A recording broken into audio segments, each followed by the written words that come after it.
All right. Good morning, Europe. Good afternoon, Japan. Again, it's the third day of our online Japan excursion. Last time, Roland Hagenberg told us about the city of Tokyo and its architecture and how to live there. We had interesting guests.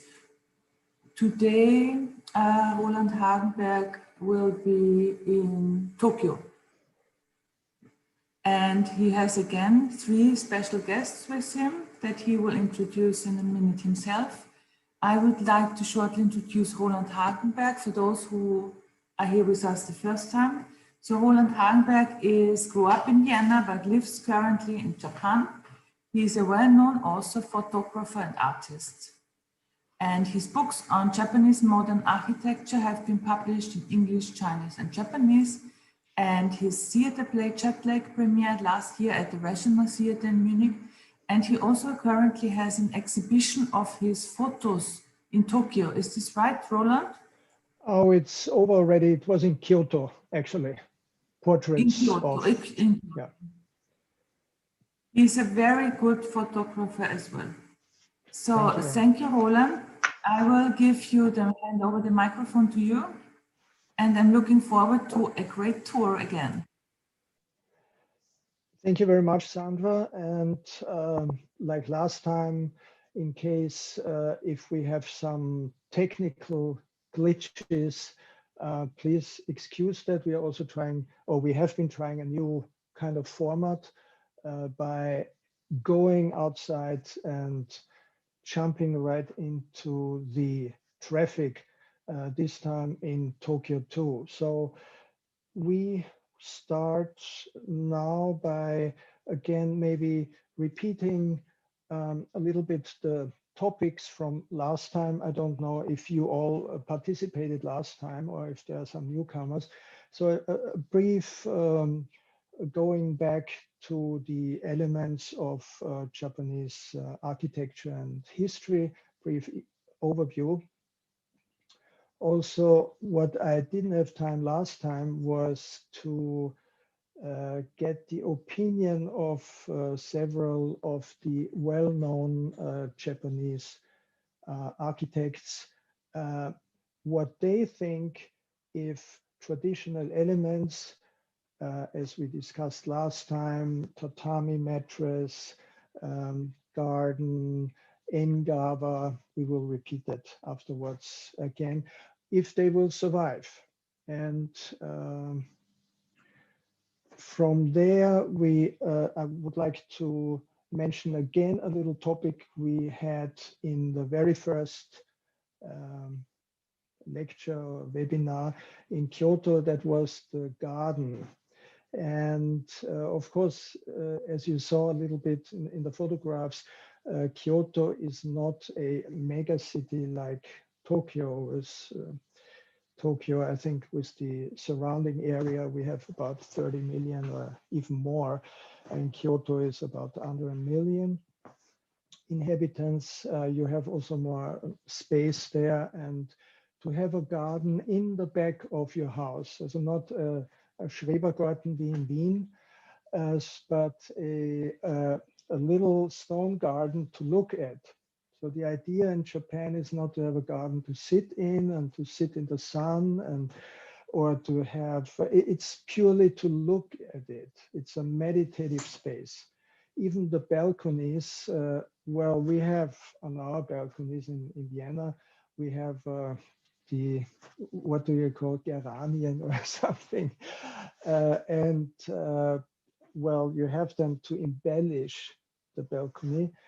And you also sit on the balcony. So the balcony, in our sense, is also kind of a very mini version of a garden. You surround yourself and you're in the middle of those flowers that represent your bigger garden that you might have outside. But in Japan, the balcony is not a balcony to sit or enjoy the sunshine or get some air, or it's purely functional, and you have that space to dry your laundry, basically, or you put stuff out there because you don't have enough space inside your apartment. So from outside, those balconies look pretty dreary, and you would never even be able to see anybody on a balcony because the wall of the veranda of the balcony is so high and it closes it completely off. So I would like to go back a little bit to the topic of garden after that presentation, and then we talk, or I will talk to have some questions to our three guests. The first one at 10 o'clock your time. So we are 8 hours ahead here.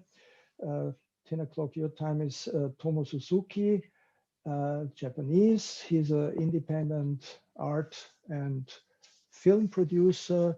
He works with well-known artists like Ai Weiwei and Matthew Barney, and also a Thai filmmaker. I think he was represented at the Venice Biennale also. Like all the Thai names, very difficult to pronunciate, but maybe some of you might know him. He's a very established filmmaker. Apichatpong Verasetakul. Apichatpong Verasetakul. And also the filmmaker Alejandro González Inarritu. Maybe you'll have heard his name too. So as I mentioned before, I'm not an architect, but over the years, decades actually, I've interviewed many architects. I've written books about them. So my main interest was always how architecture affects our daily life, how the life of the architects affects or has affected their upbringing, their childhood. How has that affected their design and their architecture? That is my main thing. And today, when talking to our guests, like Tomo Suzuki, the filmmaker, my interest would be how does a city like Tokyo affect his work as an art producer? How does a mega city with 30 million people, dense as it is, affect the content of art and the daily life and the mood? So we have here, I will mention that later again, what always fascinates me, and that started off in Kyoto too last time, is we talked about the tatami mattress. The tatami mattress is a fixed size. Well, basically there are three sizes. We have the Kyoto version and the Nagoya and the Tokyo version. They all vary maybe by a couple of centimeters. And but it's the standard, the standard Maßeinheit in Japan. And just the other day, I was so surprised again, because this tatami mattress decides the exact space of any room in Japan. No? So each room is, the size of each room is exactly calculated to fit in a certain amount of tatami. So you cannot have, well, you can have maybe half a tatami, that's okay, to get a square format, yeah, but you cannot have a third tatami or a 20 centimeter piece, damit es gerade ausgeht. Yeah, also that's not possible. Yeah, so the tatami decides the space of the room. That room decides the size or the proportion of the house. And the surprising element was I was laying out a kimono belt. Now, maybe you have seen it. The kimono belt is about this broad, and it's about nearly 5 meters long. So you wrap that around a thin, very thin Japanese lady's body. You can imagine how many times that goes around the 5 meter. It's very heavy. But those 5 meters, not exactly, is exactly the length of the 2 tatami. So even the tatami influences what you wear. So of course you're not always thinking of that, but this strictness referring to to this Maß Einheit is always astonishing. And it, of course, it goes further. It somehow has an influence of a whole city too. Another guest, we have a Dutchman, Rob Odendyk. So he will talk, we talk to him at 10:30. He has been living in Japan for a long time, and he calls himself a builder. He builds software, hardware, and he developed I think, how do we say, the dosimeter, or to measure the radioactive pollution from Fukushima. So the idea was to create an affordable device to detect unhealthy levels of radiation. So Rob more or less escaped that mega city of Tokyo and lives in the countryside. And he will tell, he created a very, as in my opinion, quite simple but very crazy house for himself. And he will talk a little bit about that, what that involved. So basically it's built of styrofoam, and just in next to rice fields from scratch, and just himself, and what it means to do something like that in Japan as an alternative, and what to consider, and what effect it might have to for other people too, or to serving as an idea, as an alternative way of living. And our last guest is Peter Noever, whom you might know in Vienna. Of course, he was the longtime director of the Museum für angewandte Kunst, of the MAK. And he has a very interesting sculpture park in Burgenland. It's called the Pit, where he already decades ago had invited Austrian artists to, like Walter Pichler, to install kind of land art sculptures there. So I see there also a connection to the purity of Japanese architecture, and we will get his input on the significance or not significance of Japanese purism and simplicity. So that will end. And after that, we have a little break of 1 or 2 minutes because I have to switch my internet connection, and then we just go outside, grab a taxi live, and go to Shibuya, the heart of Tokyo. Probably you have seen the crazy street crossing with thousands of people passing, crossing like ants at the same time. I briefly, the audio is okay, Sandra? The audio functions are good. It works very well. Okay. I hear you. With a little delay. Yeah. Okay. I would like to switch now to the presentation. We have now about 40 minutes time, and continue from there. I also, for those of you, I mentioned it last time, who are interested to get more information on Japan, I recommend this booklet that I produced for, especially for foreigners. And you can download it for free, those 120 pages. You just go to my homepage and you can download it. It's in English. A Japanese guide and recommending 100 what I thought most interesting design and architecture places in Japan. And of course, it's a good companion should you ever, after the Corona crisis, stop to come to Japan. It's on my homepage, hagenberg.com. It's for free. The other things you can always check on the internet. I wrote several books on contemporary architects in English, Chinese, and Japanese. They are also available on Amazon. That for my own promotion a little bit. And now let's switch to to the screen. I have to click now on share screen, right, Sandra? Yes, share screen. Probably, yeah. Okay, yeah. Okay, share.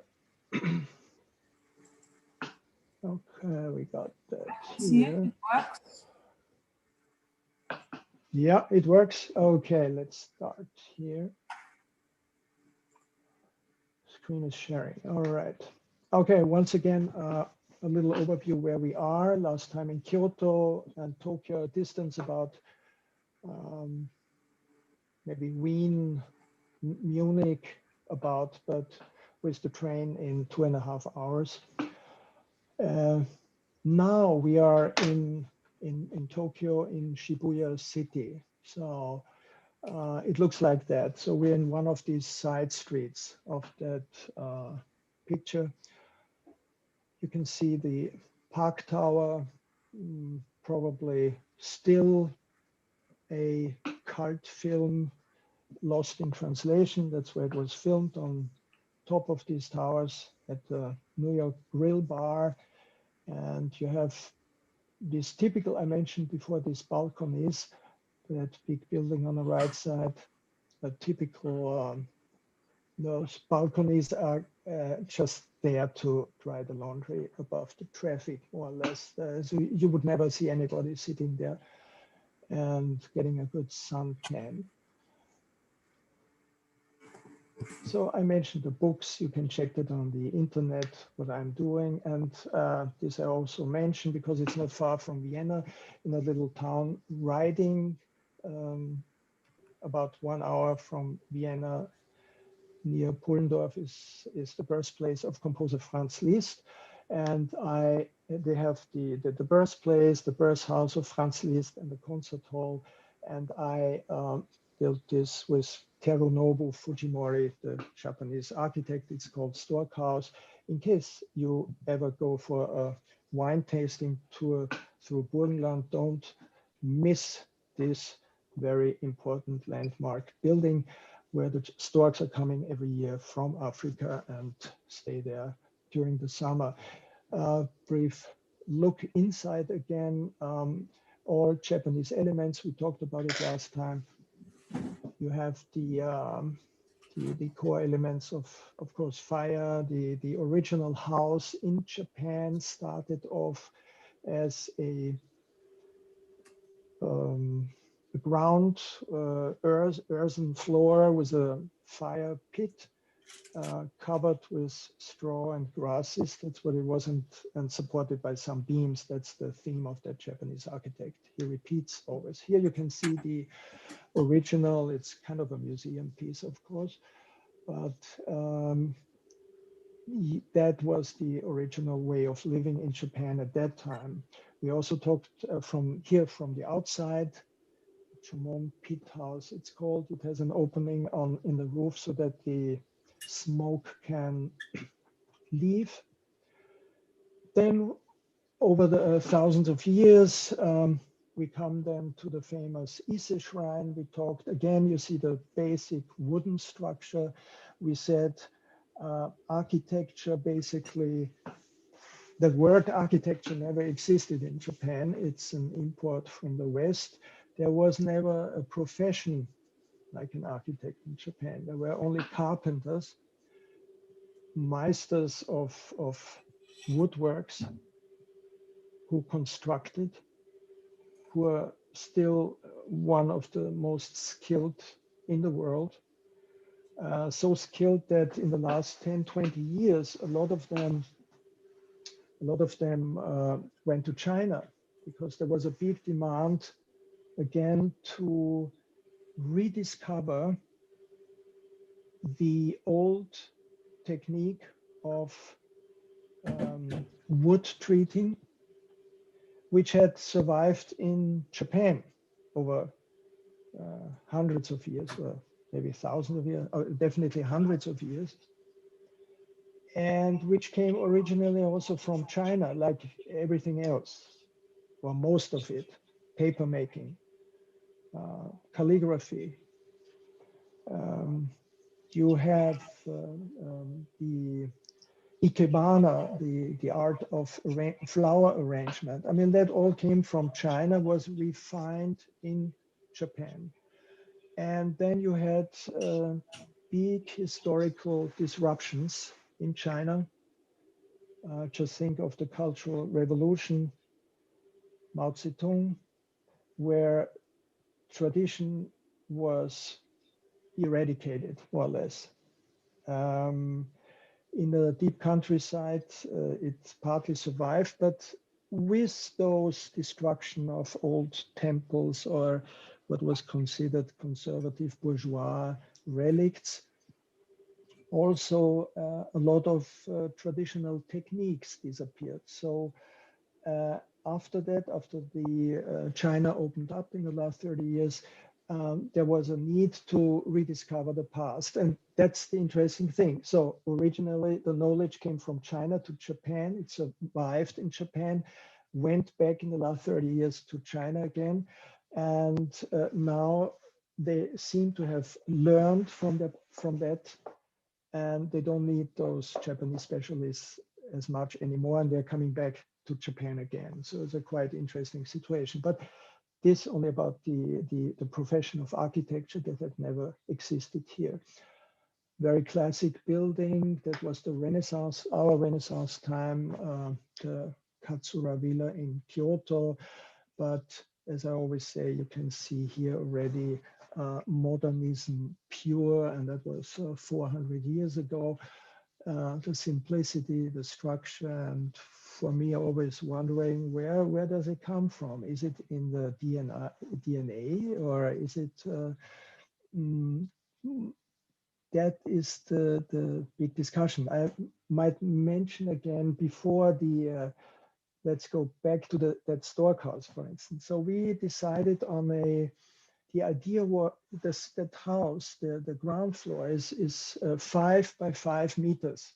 Now 5 by 5 meters, how did we come to that? So I asked friends in Japan, in Austria, I think also in Germany, what would be, without taking a measure, so instinctively, what would be the smallest space where you still could feel comfortable? But if it would be smaller, it would be already not so good. And if it's bigger, then it is not that small a space anymore. No? But don't use a measurement. Don't just by instinct, just put a stick in the floor. So the interesting thing was that instinctively, they all came to within these 5 meters. So it was maybe like 4.80 meters or 5.20 meters. So then I thought maybe that there is in ourselves, based ingrained in our DNA, maybe our old Stone Age instinct of security. Maybe that was the ideal cave where we feel safe, and that's still in us. Well, anyway, that's just one of the, I always think about where style comes from and how much is influenced by instinct and from inside or from outside. We talked also about the garden. As I mentioned before, I will come back to that later, to the topic garden in the city like Tokyo. Last time, of course, garden in Kyoto is quite different. And the use of stones and the appreciation of stone, I guess an arrangement like this with our Western sense, or in Austria is quite unusual. If not, we would consider it maybe messy, or definitely in Burgenland, a farmer would say, well, that's a poor guy. He couldn't find a proper asphalt. He couldn't afford a proper asphalt street or road, so he had to pick up whatever he could find. So, but here too, where comes that sense of beauty for that? Not everybody, I think, sees a beauty in that, not necessarily, but the Japanese, the average Japanese does. Whereas in our sense, if something is straight and square, and then it's okay. But what this picture shows, these cracks, those cracks are on purpose. That's in Tokyo, a walkway in Tokyo. So you even there, you try to break it up and make it not look like an asphalt road in Burgenland. Yeah? But the irregularity and the broken, to bring vulnerability into the design, I think that is the touching thing, and you can apply that even on a walkway in Tokyo. And well, here I showed it last time. That is the feeling where we are now. The big skyscrapers in the back, that's where we are now. Tokyo as a not one center, but several, 6, 7, 8 centers circling around, as a circling around. And most of the houses, probably like 70 or 80%, still made of wood, of course covered with plaster or other materials, but the 2 or 3 story buildings, mostly 3, 4 story you can see here. So it's not that vast skyscraper city. Yeah. That's how the buildings look inside, and then they're up to 3 meters. Of course, nowadays you can, I think, in Vienna, next to the Danube River, they're building a skyscraper. I think I might be wrong, but about 30 30 stories high. I'm not quite sure, but it's possible to build solid buildings with wood structures. No. Here again, the tatami as the basic measurement for all life in Japan. Talked about that. Here the picture of old tatami make hasn't changed. You have in the neighborhoods, even in Tokyo, I find sometimes still a tatami shop where they are producing and repairing, especially repairing, filling it with new materials because in summer it's quite humid here. So that hasn't changed either. But those are the Maßeinheit of Japan. And here you can see it in big halls, in temples you have them. You take off your shoes, of course. And we talked about the Engawa, that space. You don't have a wall as we have, and then suddenly the garden starts, but you have this space to breathe in between, separated by paper walls, paper screens that can slide, that are quite effective. I think Rob will tell us about insulation later, because his house is, that's another thing. But I was very surprised how much just this thin paper can hold off the cold. My guess would be it makes a difference of 10 degrees at least, I would say. So you have, instead of glass, just the paper makes a big difference. And in modern times, that style lives on. Well, you don't have the paper screen, you have glass, you have kind of this Engawa in this building by King Okuma, an open space with water. I mean, the Engawa, that in between spaces are also is an illusion, is a very fantastic illusion actually, because it makes your room bigger by pulling into the inside the garden or the surrounding. And here again, Bruno Taut, German architect who survived the Nazi regime during the war in Japan, and was a guy a Bauhaus guy who used to build Wohnungen, apartment buildings for thousands of people, who suddenly was out of work, and he survived by designing for rich Japanese businessmen houses like this in the Japanese tradition, but not so far off from the very simplistic, as in a positive way, Bauhaus style, reduced to lines and simple forms. So we are coming back from ancient history. We are coming to the post-war period. In Japan, a Tadao Ando building, I think it's a museum in Texas or in Austin. And we said after the war was, of course, the desire to build something solid, strong.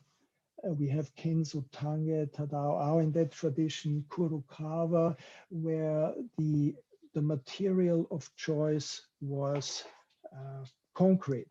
And that's my personal opinion, because after the war, after the complete destruction of Tokyo and so many other cities, not to speak about Hiroshima and Nagasaki, that sense of rebuilding is, of course, expressed in concrete. I understand that, but looking at this building, which is also nearby from where I'm talking now, looking at this building, the city hall, the Rathaus of Tokyo, it's extreme. So it's I mentioned it last time. It's kind of a techno-fascism, I would say, that word, that superpower of control.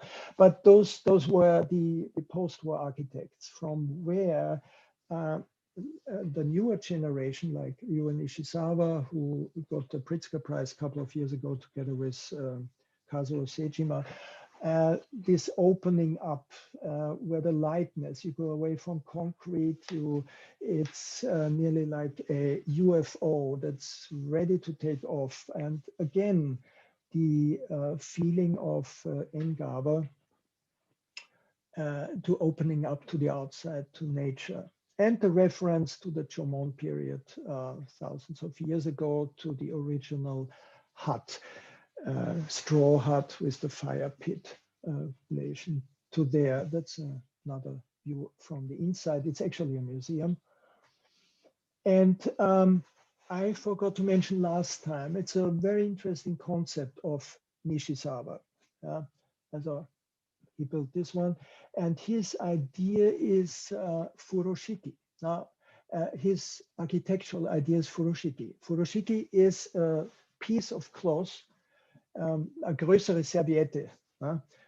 You can see it here. And also, I think that goes back hundreds of years. You see it in old samurai movies. It's this, maybe in Austrian, we would say this pinkel. And you see the old fairy tales of Hans im Glück, and he walks out into the world and he puts a little cloth and wraps it around a stick and carries it on the back. So that's what a furoshiki is. But it has this multifunctional purpose of wrapping. You can, in summer, if it's hot, well, you have it in your bag. You can wipe your face. You can carry something.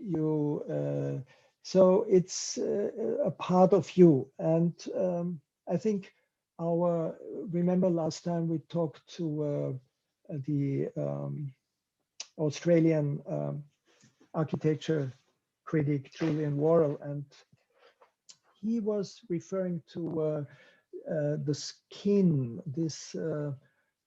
the skin that invisible skin. It's of course a mood, a feeling that is wrapping Tokyo as a mega city, and we are coming back here in a way. Nishizawa using the furoshiki as an example for his architecture. It's wrapping our life as close as wraps ourselves, and has to have this openness, this lightness. Maybe briefly that I thought that fits here too. So you have here that's my concept actually. What is art? Because you have functional architecture, you have architecture. Well, I consider Tadao Ando's architecture is more art architecture, but it's less from the practical. He might disagree maybe with me, but from the practical sense, to live in a concrete bunker is quite different than living in a wooden house or in a more open place. No? So if you, of course, it's justified to have architecture as pure art, but and pure art can serve perfectly for a museum.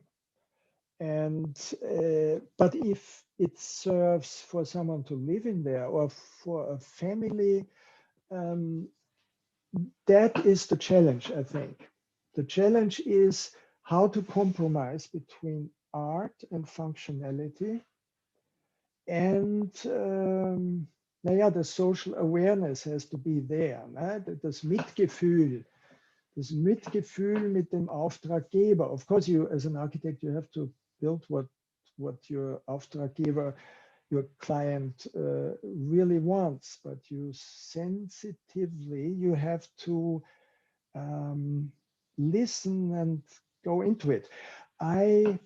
Just recently, I talked to the owner of a building that was designed by Jun Aoki. Jun Aoki, one of the contemporary big Japanese architects. And what Jun Aoki did as a proposal, and what actually convinced the client, was not a model or a drawing or a detailed construction plan. It was, he made a 5-minute video, and in that 5 minute, a collage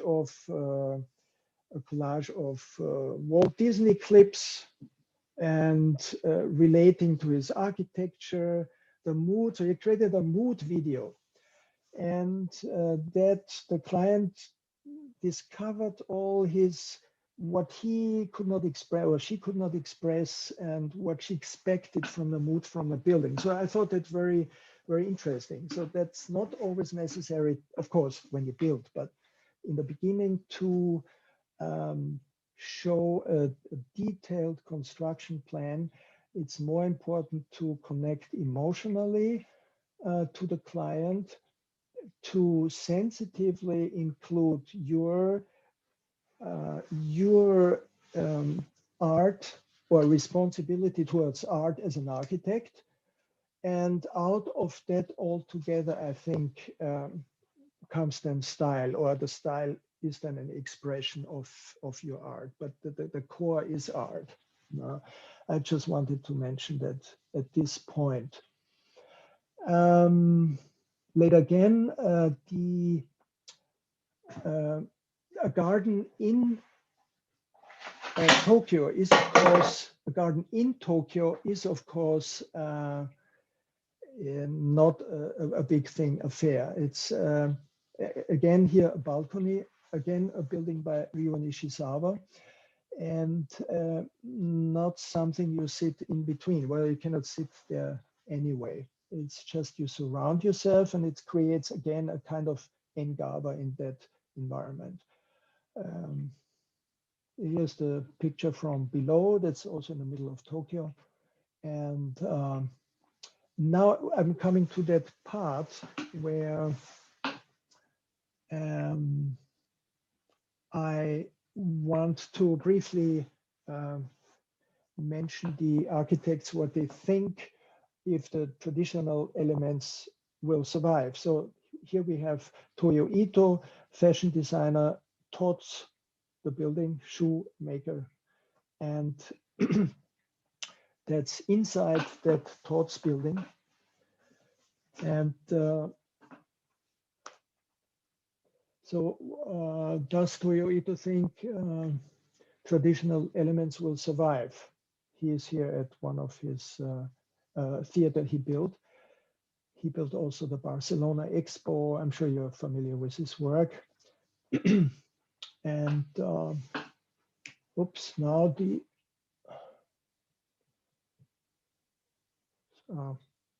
computer stopped, sorry.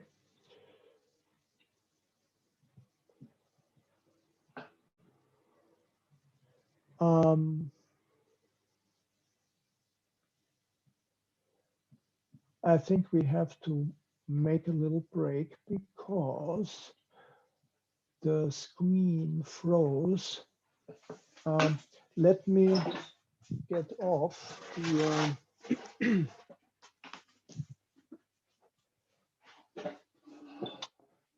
let me get off. I'm stopping the sharing right now. Sorry for that.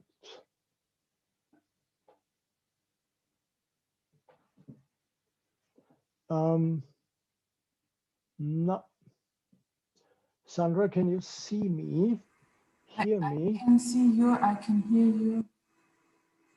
Oh, okay, All all right. I think I have to stop at this point. Yeah, I want somehow the presentation stopped here. Sorry for that glitch. I will, let me check here briefly.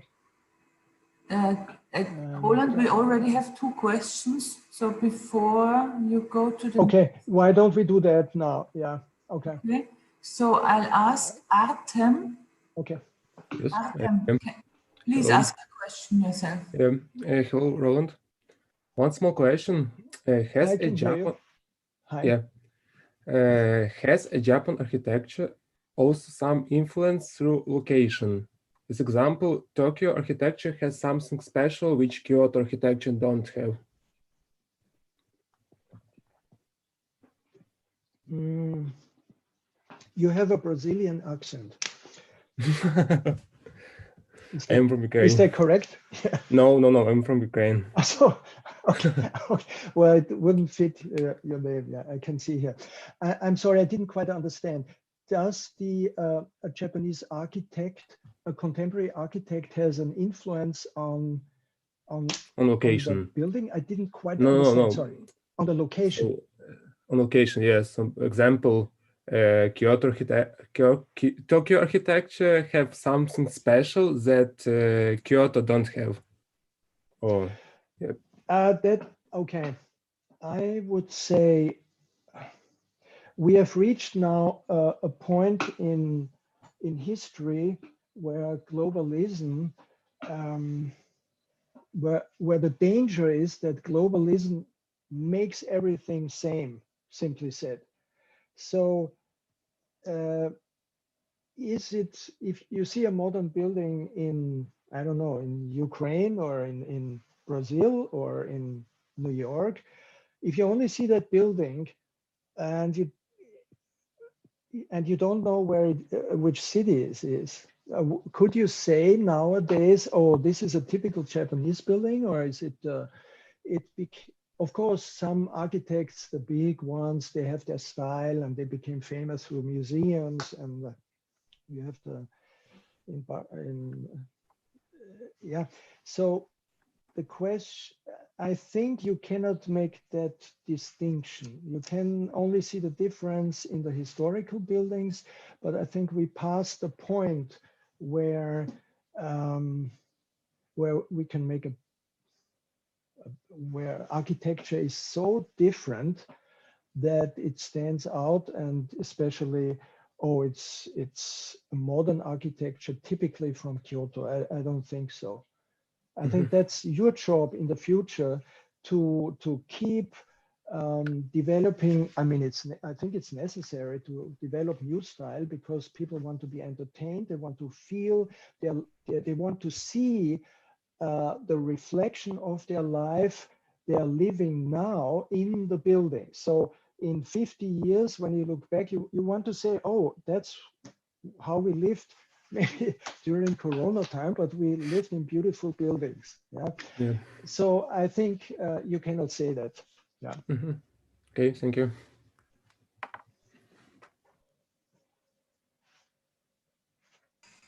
Hello, can you hear me?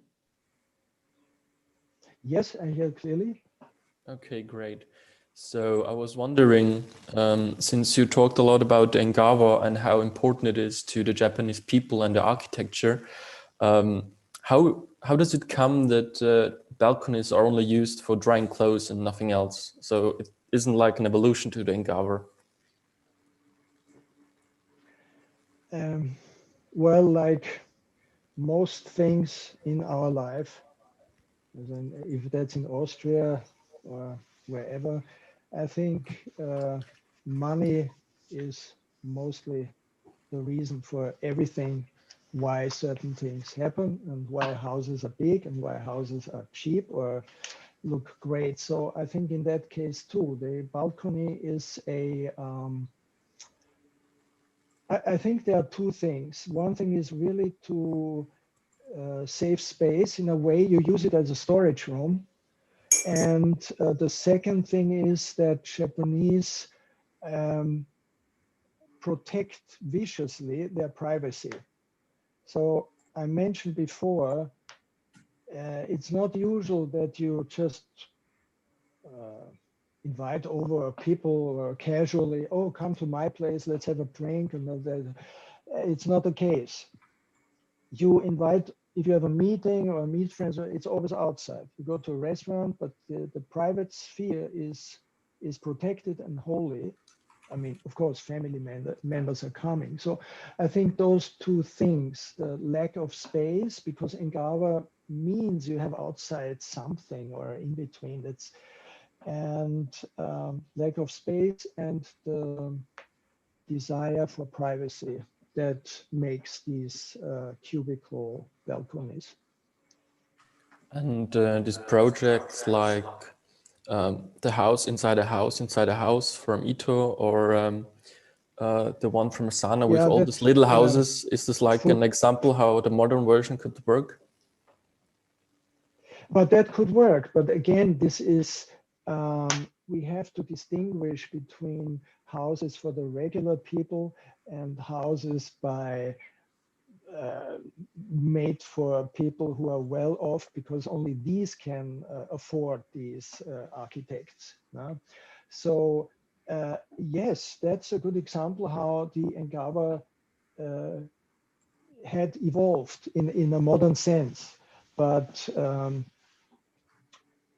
basically, if you look back then 100 years ago, the regular farmer didn't have probably a beautiful Engawa built around his house. There was the field and he tried to survive. So that goes for today too. But you're right. It's that continuation in the modern version is a good example by So Fujimoto, I think, was the house inside the house. So Fujimoto, yeah. Thank you. You're welcome. I had a question too regarding the concrete. Okay. As far as I read an article in Japan, Japan is about the size of California, but it has like it's laying as much concrete as it is like spread around the entire US. And now with global warming, I was wondering, are they more looking for sustainable materials now, or are they still building everything or mostly in concrete? Because of the Olympics, there are two answers to that. Because of the Olympics, I noticed they changed the asphalt on the street. So using materials that reflect the sunlight, not absorb it, so to create a cooler version of the city. So there are attempts to do that, or to put these gardens in the balcony. You have some houses where you have some, not so many yet, but where you have parks on the rooftop. Just recently now in Shibuya, we take the taxi now. So they created a whole, they erased a park, built a 4 or 5 story building, and then recreated the whole park on the roof. So there are elements there, but they are so minimum. And the second thing is referring to your question, concrete. All the electric power poles in Japan, all the electricity is not underground, it's above. All the poles are made of concrete. So you have millions of these poles all over Japan, all concrete. You have, I'm not sure about the exact percentage, but my guess is about 80% of this coastline of Japan is concrete covered. Of course, they say to protect from the erosion, from tsunami and all that, but you have other countries too. It's not the reason. The real reason is that by that, the government can control these prefectures, these Bundesländer, these regions.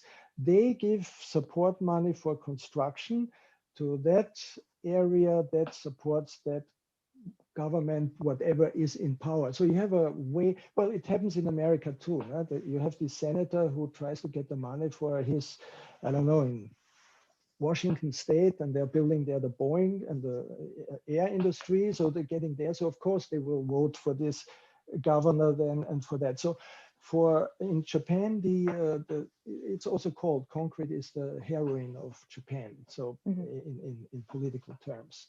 So these two things, but I don't think there are big, massive changes that would really affect the climate situation. Okay, thank you. Yeah. You're welcome.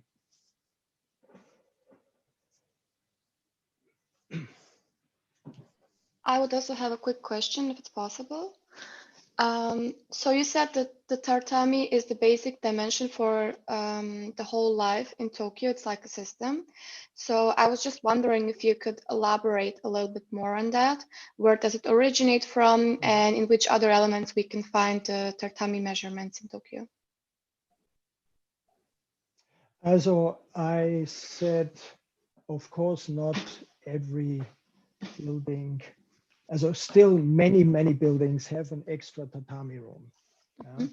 In Kyoto, you have it more because, or in other cities surrounding, or in the countryside, you have these tatami rooms.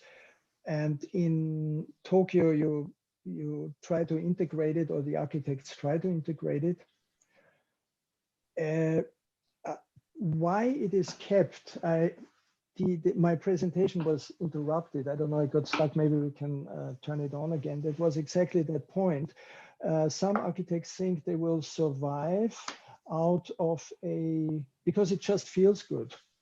I mean, a Tokyo summer is, it's humid, and I feel it myself. You lie there on this tatami mattress or room, and you have the air conditioner, and it just feels great. And you feel so grounded. And that it developed as a measurement, I mean, you just get used to it. And I think in our society, we have that too. I mean, certain things turned out to be convenient. And once you have started to keep this measurement, then the industry too later on keeps it as a standard, and you cannot. It would not work to make a 30 centimeter tatami in the room. So you must build the room exactly to fit this tatami. It would not make sense from the aesthetics also. No? But I would say it's a combination of the appreciating tradition, and it feels good, and it's so practical, and it saves space too. There's no living room, there's no sleeping room in Japan. We don't have sleeping rooms. Doesn't exist, never existed. You have this tatami room. It serves as a meeting room. It's you get together there, you sleep there, and in the morning you put away your futon in a special closet. And that toshiire, it's called, as of the push and take out place. No? So you save space. So tatami is great, and seems to be, yeah, maybe good for the feet too. And so you keep it, and then you build your life around it. Okay. That's how I would say. And you said also, for example, that the woman's kimono, the belt, when you wrap it up, it has like a length of the tatami. So I was just wondering if there are other elements such as clothing, which will have this tatami implemented, the principle. So I cannot say if that was on purpose now with the tatami, but I would not, it makes sense because we have a famous Japanese tea house. The original one was also built on these sizes of tatami. So the tatami is, sounds so funny, that the tatami, starting, that the belt of the kimono fits exactly 2 tatamis. In my opinion, is not a coincidence. I could not research that actually, no? But it reminded me again how ingrained that format is. Yeah? Exactly. And yeah, that's all I can say to the tatami. Yeah. Okay, thank you. You're I welcome. would have a quick question as well. The Mhm. privacy you talked about before, is the privacy only a visual privacy? Because the acoustic privacy is kind of hard with paper walls, right? There we come back to the tatami, because the tatami doesn't make noise when you walk on it. So in an environment with paper walls and privacy, you have to make double sure that you care about the other people by not being too loud. So that's basically, you could say it also started from the tatami. The tatami is quiet, allows you to be quiet. And so when you walk, you next door, they don't hear you, or the kids are living there, or whatever. And so privacy is more your concern to not bother the other people. So not the other way around. So Okay.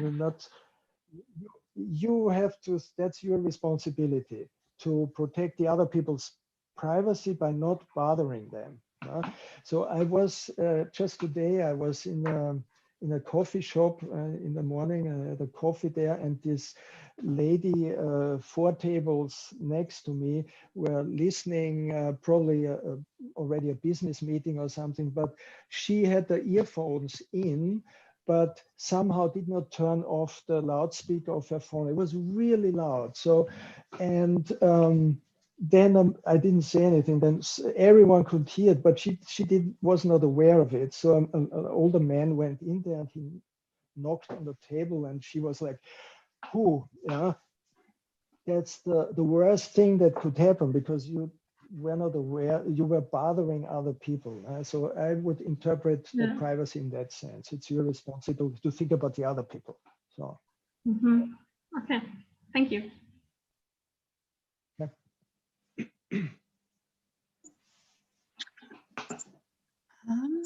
Good morning.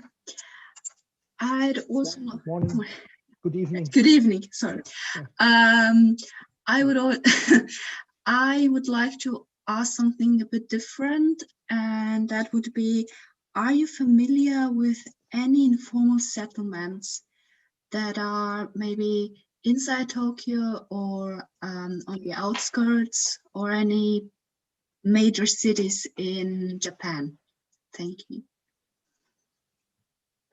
I'm sorry, I did not quite understand. If I'm aware of what? Informal settlements. So informal city, informal city structure. Is there something like that in Japan? Is it, is it a major growing factor? How informal means not concerned about. I don't understand your interpretation of formal or informal. Okay, so I would say the official idea is if you think about informality, you might think about things like slums, or fast growing, not under any out of control. Exactly, not under any out of control. Yes, not under so yeah. They're not under any governmental or not following so out of the order. Yeah. Yes. Or this interpretation for Japan, maybe there's nothing like that there, but there's maybe a sort of interpretation of it's not. The only thing is Now there are no slums there. That's not possible. There's not one cigarette stop on the street. It's all clean. But again, it's not by degree or by someone telling you, but it's your responsibility to not bother someone when he sees a cigarette stub on the street or a piece of paper. So that's why you don't throw it away. So you don't have these, you don't have a slum or something. That's not, the closest I could think of would be, because of the declining economy, of course, the tent cities of homeless people in some parks. Yeah, so these, but even those, if you, this is, even that is Japanese, because they organize themselves there, and you would not believe how clean that is. They built their cardboard homes, but they clean the walkway, that it's whatever possessions they have, they're minimum pure things. It's cleanly, orderly, put on top and on the side, so they organize themselves. So in that way, that's the closest you could come maybe in Japan, and it's kind of tolerated, unless what happened, the emperor passes by and his motorcade, and then they are evicted, so they are out of view. But no, there is no, I would say, I don't know of any out of the norm construction. I think the only out of norm construction we hear about today is the one by Rob, our Dutchman. He will tell us later soon. I think we have to start now. We are already 6:10 with our first guest, Tomo Suzuki. Sandra? Yes, Roland. Can you hear me? Is Tomo already in town? Tomo is in town. Tomo is here, yes. I am asking. Is there, the questions are okay, or otherwise we move on to Tomo? Rob just added to your answer that there are homeless camps in Ueno. Right. But That's what I you mentioned. that also. So thanks, Rob, for that also. Tomo, can you hear us? Yes, I think he is, because he has just unmuted himself. I can see him. Hi. Oh, maybe. Hello. Oh, hi, Tomo. Hi, Roland. How have you been? Coming. Thank you very much for joining us today. Great to see you. Good to see you here. Have you been, of course, like everybody else, stuck in Japan, not being able to get out? Me not to Europe, you not to Thailand or somewhere. Right. You're here. Okay. I introduced you briefly before. You are an art producer, film distributor, and working with well-known artists like Ai Weiwei and Matthew Barney, and Thai filmmaker I always his name Apichatpong. Chatpong, yeah. And it is a very general question. Does a city, a mega city like Tokyo, you know other Asian cities too, you know Bangkok, you have been, I think, in Shanghai and Beijing too. How does a city like Tokyo affect your work? I'm saying now the city as this architectural monstrum, what it is. How does it affect your work as an art producer or the work of artists or filmmakers? What would be the main effect such a city has on creative people? It's very difficult to answer because in 1980s to 1990s, Tokyo is super big mega city, big economic boom. So people got money here, everything is fine. So people wanna do something new. But lately, economy is shrinking here. Not many people spend money, especially younger generation. So it's not interesting actually. To me, it's not interesting. To me, Shanghai is much more exciting. Maybe Bangkok is exciting too. Is it also because of this orderly that we talked before with one of the students, that is regulated way of life? Is that a contradiction to being creative? Is orderliness too imposing on artists or creative people? Or is it based on the long history of tradition, which is orderly too? Yeah, maybe. Also, well, in terms of politics, Japanese political system has been stable, which is good in one side. On the other side, which is kind of like too conservative, younger generation are mentally shrinked, and artists, avant-garde, people got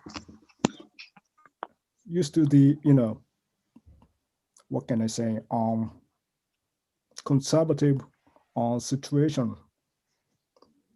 So which is not good for the artist. I mean, not creative at all, actually. But all the money is going to the, go ahead. Well, Tokyo Olympic is big stuff. Sorry. All right. Tokyo Olympic would be a big stuff. I mean, big construction company people, business people, those people spend money for Tokyo Olympic to prepare for the Olympic game, but it never happened actually. But, big construction boom, big, money for the public art program, government money for the public art spending, that make us a happy little bit, but actually everything is so much controlled by the government in a way. So people are mentally shrinked actually, and artists are more possible, let's say. So you mentioned also before the too much influence or the strong influence of social media, Instagram. You mentioned an exhibition of a manga artist at the Mori Museum, where they had, only because of Instagram, hundreds of thousands of visitors. That's affecting life too, more than exactly ever. Yeah, exactly. Japanese people, especially younger generation, teenager, early 20s, college students, those people like Instagram, SNS, social media, instead of spending money for the actual artworks. So that's just, effect here. That's happening here actually. But once you get the big hit in Instagram, for example, like Mori Art Museum show, Mori Art Museum is located in the top of the Mori Art Tower, which is the center of the Tokyo. Then people go there because it's fashionable, because it's good for their social lives. So that means that Instagram, if a young architect is very savvy and very skilled in using Instagram account, that benefits his, of course, his business. Yeah, interesting. Yeah, there are some architects, of course, doing very well in Instagram, but it's unbuilt, social networking architect. It's not real, I think. For what are are there spots in, I mean, isn't it kind of a contradiction? You, in one way, you say it's all government controlled. I can see that in the City Hall building by Kenzo Tame. Oh, yeah. That's for me the symbol, the concrete symbol of total control. Né? But on the other hand, you look at Tokyo from the aerial view, it's such a chaotic but orderly chaotic place. I think that defines the style of Tokyo. That is the Tokyo style. There is something like a Tokyo style, which is that you can have a family building next to a skyscraper and next to a, I don't know, a Sejima cool modern structure and a grocery shop. That mix, I never saw. I mean, Bangkok is chaotic in a way, but it's not that chaos in Tokyo. Isn't there a contradiction between that orderliness and still this chaos going around? Yeah, it is very interesting point. I mean, private building in Tokyo, I mean, the private building owner, landscape owner, those people has more freedom. So that's why they ask, famous architects like Aoki, Sejima, all of a sudden what you can say is like, there is a very small, traditional shop, but next door you see a modern white wall building done by Sejima, whatever. It's quite chaotic, interesting point. But overall, in total, Tokyo landscape, Tokyo, what can I say, city planning, those things are controlled mainly by the government. So that's why, many architects or many artists has less freedom compared with other countries like Shanghai, Bangkok, those kind of chaotic. It's totally different from Tokyo's, I guess.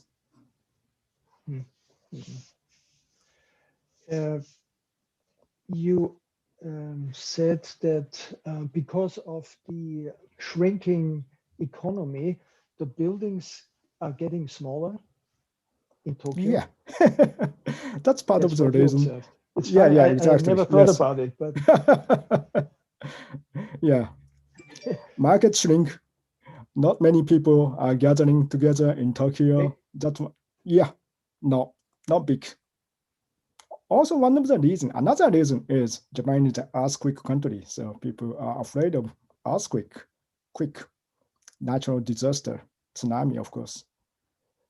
Some research said, there must be a big earthquake next year or so.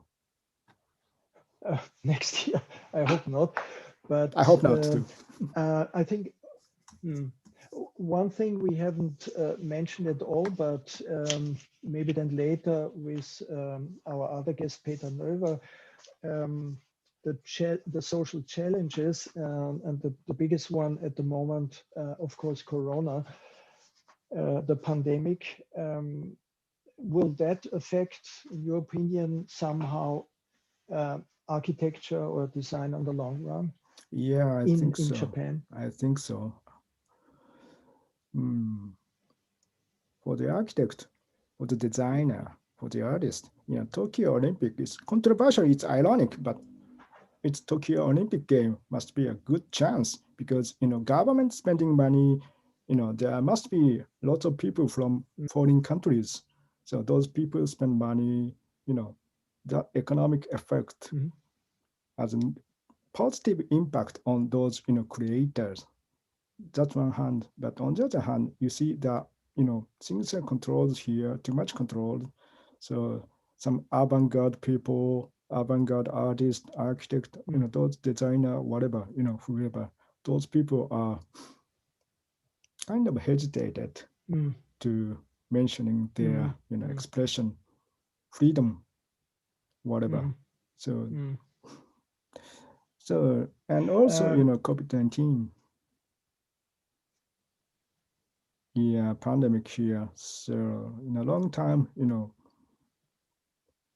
it's not good, of course.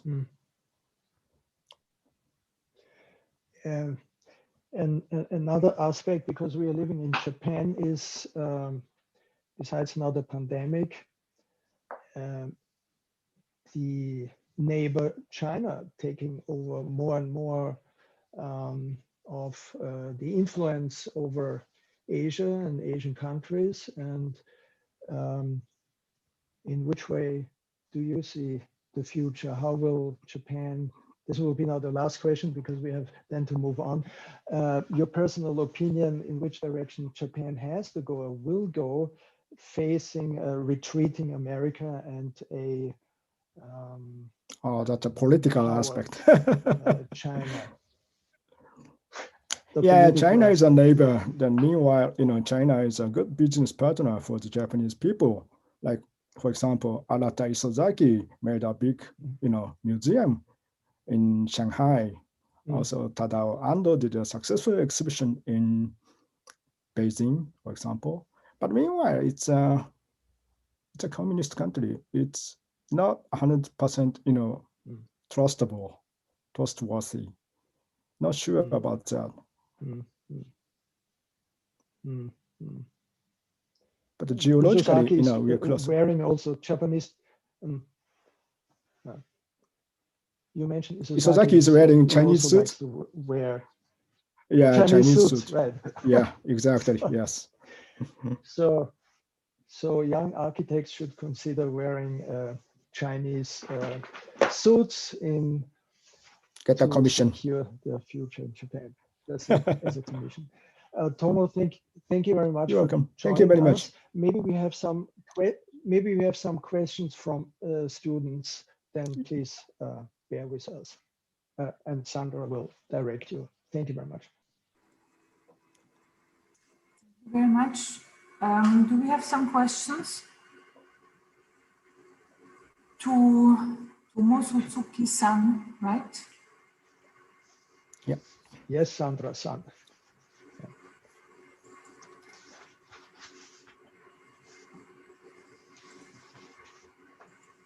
Let me see.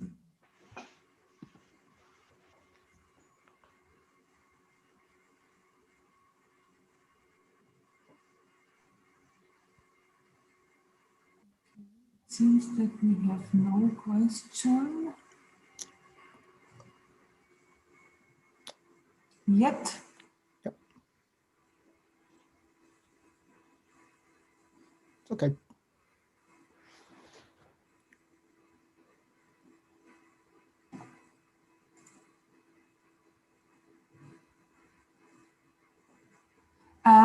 Do you have a question to the students?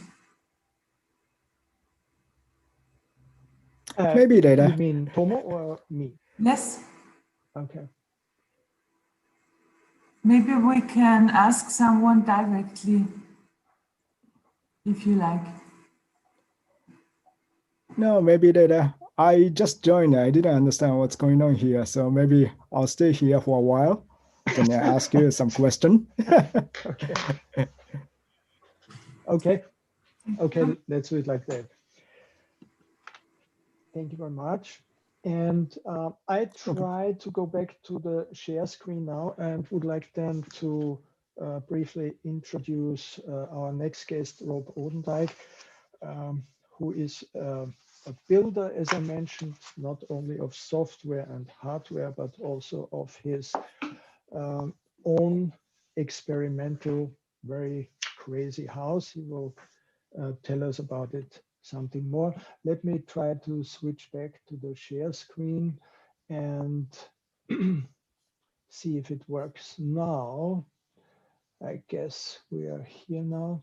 And okay. Only briefly, garden, I couldn't show you before, but that's considered the gardens in Tokyo. And Tokyo is full of these tiny, small streets. So you use, again, like on a balcony, small areas wherever you can fill some flower pots. That is a very typical garden situation in a Tokyo side street for me. And as one of your students mentioned, that is the So Fujimoto house, the house inside the house where Engawa lives on. And next to it, see the difference. That's again this tiny mini garden in front of another house. But usually you have a small, the streets, those are typical street. You don't have sidewalks, keine Gehwege, erhöhten Gehwege, just marked the street. And but flowers, they are of course permeating in small ways or in big ways in shops also too, or in combination with art, as you can see here. And in a way, I put this photo of Fuji, in German we say Fujiyama, Fuji-san. The flowers or the gardens are for me kind of symbolic in Tokyo. They are not the real thing. You think of a bonsai. For me, it has always more a symbolic power and feeling, like the Fujiyama, which you can see maybe from a high rise from Tokyo in a small way. You have gardens and parks, of course, in Tokyo, and then it's combined next to a gas tank. And you have artists like Atsuma-san, who then experiments in a very technical way with flowers. So they're very integrated in Tokyo, but in a very in niches and corners to enrich your life in a very microscopic way. And now we are coming to Rob. I just briefly show his, or maybe Rob, can you hear me? So yes, I can hear you well. It's fine. So maybe we start off that because I am controlling here your pictures, and I just ask you, and you talk about these pictures. So maybe we start directly. And why did you escape Tokyo? You have been living quite a long time in Tokyo and to the countryside. And how did it all start to create your own building? The idea for the building is a very long story. It was maybe started about 30 years ago, 40 years ago. And it was the concept of building houses that can float in case of flooding. Because I used to live in Holland, and we know very well how dangerous water can be. So I was planning on building structures that could survive flooding. And I've been experimenting mostly in CAD models to see simple structures that can float. We did a presentation for the Luxembourg embassy for architect group, and we got a lot of feedback. And so when the tsunami struck in 2011, we went with journalists up north to Fukushima, and together with my partner Yuka, we traveled with journalists through the disaster zones just one day after the disaster, and we saw all the damage done by the water. We saw all the people suffering and all the lives lost there. So then again, we decided at that point we should build something that we couldn't do directly. So we had to look for spaces where we could build. And in the meantime, we were volunteering in Fukushima by building a data center. As an IT engineer, I could live in a place that used to be an old school, and we built data centers there.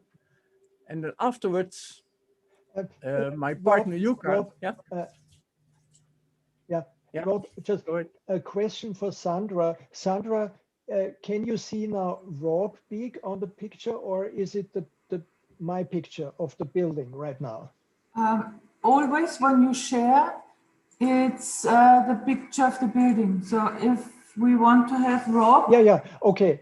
then you have to No, stop. no, screen. that's okay. Rob, No, that's yeah, fine. no, we keep it like that. The picture and Rob is talking, and I continue with the pictures. I just wanted to make sure. Okay, Rob, Okay, good. continue. Yeah. So we have. Go ahead. So we looked around and we looked for spaces higher than 500 meters just to build the prototype. We did research for the materials. Maybe you could show another slide of the materials we tested it. So we finally decided to get this kind of materials. And we decided to use XPS, that is basically an isolation material. And it's a very high density. It's easy to cut with a piece of hot wire. You can just slice it in pieces. And we applied different mortar on it to see what would stick. After about 3 or 4 months, we finally find a good formula. Thanks to one of the persons from a job I was doing at Universal Studio. And he built the Jurassic Park. And in Jurassic Park, he had to use special concrete. And that concrete formula was basically very, very, very simple. It was similar to what they used in China for building the tombs. It was so strong. So I took that idea and then experimented a little bit more. And we came up with a very simple formula to apply the XPS together with the mortar. We needed the mortar on top of it because the sunlight would destroy the XPS and it would basically destroy the house. The concept of the house is that it can float. So every piece itself can float.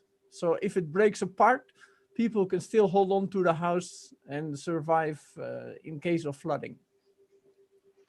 And another good thing of hold on. Yeah, go ahead. Does the house stand on a fundament, on a foundation, or is it? Okay. No, we did a lot of testing and a lot of thinking about it. How would you make it float and still be able to not float away? So we came up with the idea: no foundations, no pillars, nothing. Just for testing it, just putting it on the ground. And it turned out to be very good too, because the tax people in 2014 came by and they said to me, like, you're building a house, but it doesn't have a foundation. So it's not a house. According to Japanese law, this is a shack. Even if it's big, it's a big shack, and we cannot tax you for that too, because there's no law for Go ahead. So in Japan, it's considered what, that building? A shack. Is it a garage or what? Not a garage. A shack, a garden house. Shack, yeah, okay. Like a garden like house. Like a garden, yeah. And because we are doing this outside of the this let's say regulated zone, and it's an old rice field building it up, there is no restriction or architectural law that we have to follow. And since we completely self-supporting, the water, the electricity, the sewage, it's not connected to the city. So we could do what we want. We had a small river, we took the water from it, we filtered it, we got electricity from solar and hydro and from wind. And we can survive like that. In case of emergency for electricity, we have a backup generator. And it's because we're living in isolation. Go ahead. There are no legal restrictions. So anybody basically could buy a rice field and then set up a shack like that. And I mean, that would be, I think, in Austria or in Europe, unthinkable to do something like that. I think so too. I mean, having been living in Holland, I know everything is restricted. Even, I mean, the smallest things you want to change on your garden, you need approval. But in our case, nobody ever asked us any questions. They allowed us to do what we wanted. And we are known as the pink house because they saw it coming up and they say, this is the crazy foreigners living there in the pink house. When we put mortar on it, the image didn't change. So they still like the pink house. So we still refer as the person in the pink house. Have there been have there been Japanese contacting you and considering building something like that? No, not yet. But we haven't been out to promote it a lot. So we've just been testing and we've been studying how the material holds up, what the problems are. For example, we had some leaks on the roof. We finally got, after 8 years, we got it fixed. Yeah, this is what the house looks like at the moment. And for example, the windows.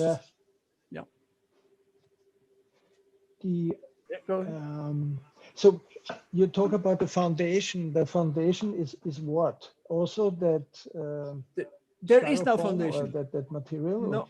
Oh, the floor is the the floor is the XPS, and it's sent loose on the ground. So in case of earthquakes, the whole building will move. So it's very flexible. It's basically very light building. It's about 4,000 kilos. The whole structure, and that's I mean, if you calculate the floating capacity of the house, it will be about 40 ton. So 40,000 kilo it can lift, but its weight itself is 4 ton. Wow. Because there's no inner structure. The structure is basically glued together. There is no, let's say, pillars, or there's no other supporting structure inside. It's just XPS, and it's a high density XPS. We got it from China, and we got it delivered by a container, and we designed it and built it together. Now, personally, I think since it has no foundation, it refers, what we talked before, to the original pit dwelling of the ancient way of living. You had the ground, and then you had some pillars, and you covered it with straw. So basically, in a way, you could say you did the same thing with your pink house. And how does it work with from the environmental impact? That's the substance, the material, it dissolves after a while, or it stays like that, or how do you consider that? The material is extruded polystyrene, and in theory, this does not absorb water. So it basically, if you protect it from UV, it should be able to stand about 1,000 years at least. It doesn't rot, so nothing can grow on it. Okay. Unless the new bacteria come and they start to eat it. I don't know, different level of bacteria they can eat XPS. I have not heard about it yet. So how does it look like with the heating and cooling? How did you solve that? I'm sure you don't have a fireplace. No, we don't have a fireplace because it's extruded polystyrene, and if you heat it too much, it melts. So you cannot have flames in there. And what we do is the building's basically sealed, and we have a cross-flow heat exchange. So the air can go in and out, but the heat is exchanged on the incoming air and the outgoing air. So we can heat it with basically a small electrical heater. And that's all. And in the winter, yeah, sorry, go ahead.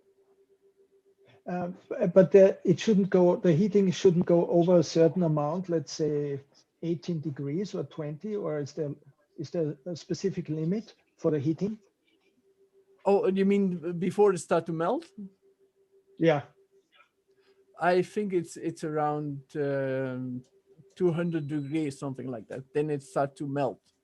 Oh, so it's not okay. I thought it's by having a regular heating. No, it's not so like that. Great, thanks.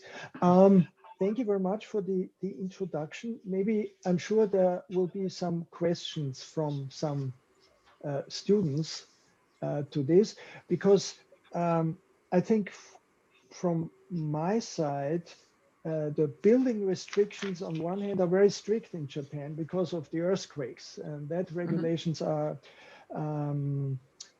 they are using in the, of course, skyscrapers or modern big buildings about 8 times more steel in the high-rise buildings than they use in America. So those are only some of the differences, and the earthquake security and fire prevention, those laws are very strict. But otherwise, style-wise, it's not like in Austria, or probably also in Holland, where you where all the houses have to have this traditional roof, and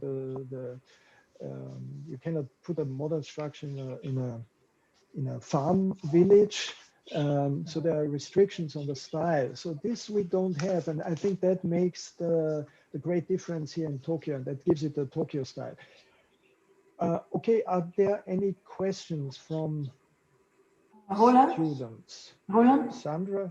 Yes, before, because we have some questions in the chat on the building and the technology of the building. Can I go back to Tomo Suzuki for a moment? Tomo Suzuki, are you here still? Because, or maybe Roland, you can answer this. I want to, because he talked about control, you know, and his that he deals with social issues in his films. And now Rob Odendyk is presenting something that is total free, total crazy, something out of the norm people would not do. And I wanted to ask him, or maybe you all, where do you see we stand at the moment? Because I also here in Europe, we see more regulations, the tendency to have additional norms, in not getting less norms, and building regulations and laws on all kinds of levels.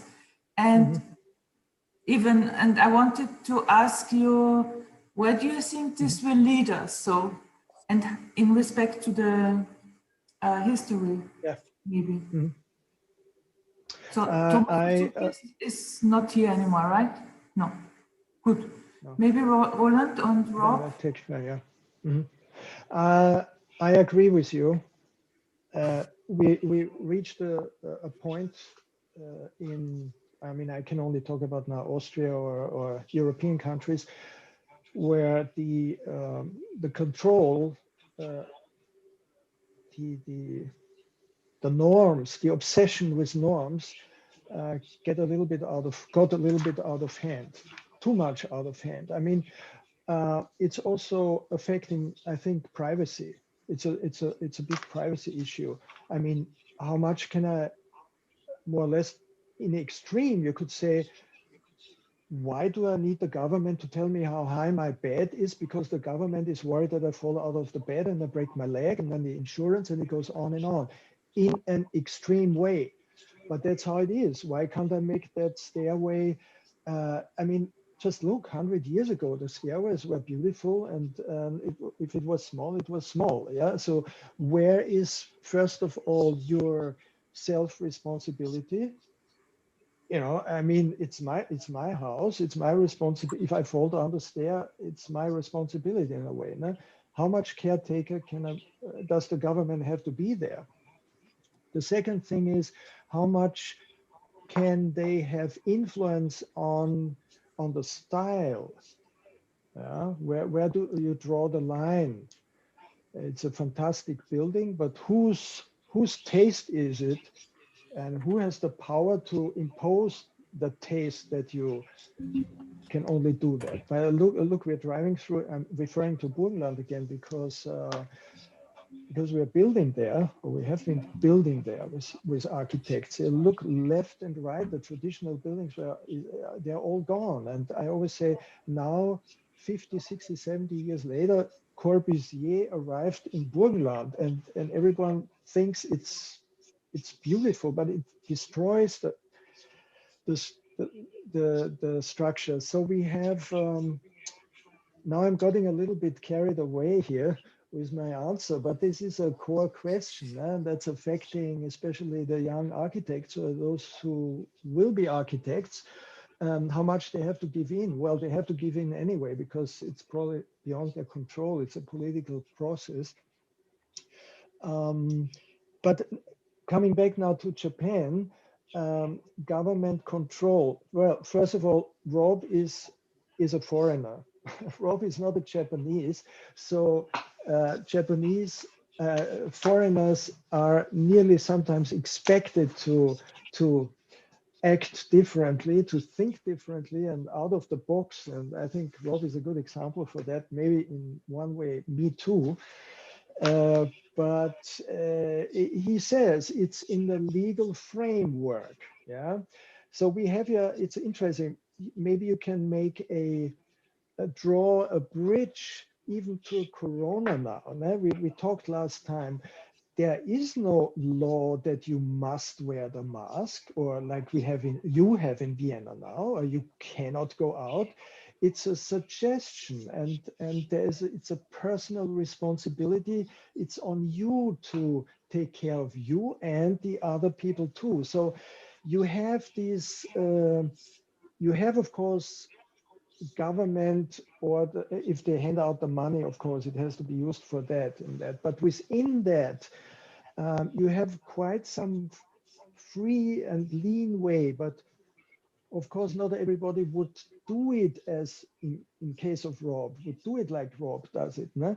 Because wow, in the rice field, a pink house, yeah, and but it's legal. It's a shack. You can do it, and it would never be possible in Austria. It would never be possible to do it in a village like this. I have a beautiful apple garden, an apple tree garden, and I just built this pink house like Rob did there. I mean, I think a couple of days later, we have something like the Baupolizei. I mean, what name is that? Baupolizei. I never heard that. The building police. I've never heard that expression in another country, but maybe there's a different one. But Baupolizei would be there. So, the question is? No, the answer is, in Japan, it's possible. Even if it's so regulated, there are still these leeways and openness, and it's possible. And I would say we have less leeway in Austria. That's my personal experience. Yeah. I was rambling on right now, right? Thank you, Roland. Thank you, Roland. We have now a lot. Oh, Tomo Suzuki is back. Maybe I'll ask him as well before I have a question to Rob. Is this fine? Yeah, that's fine. Wonderful. So Tomo Suzuki, the question was, because you talked about control and too much control and an unknown future and social issues. And my question was, when you look at Rob's project, there is someone who goes a totally different way that he is expected to do so. And from your experience as an artist, a filmmaker, I would like to know, where do you think we will go? Will we go towards more regulations, more control, or will there be a turn? How do you see the development from your eyes? Or at least in your country?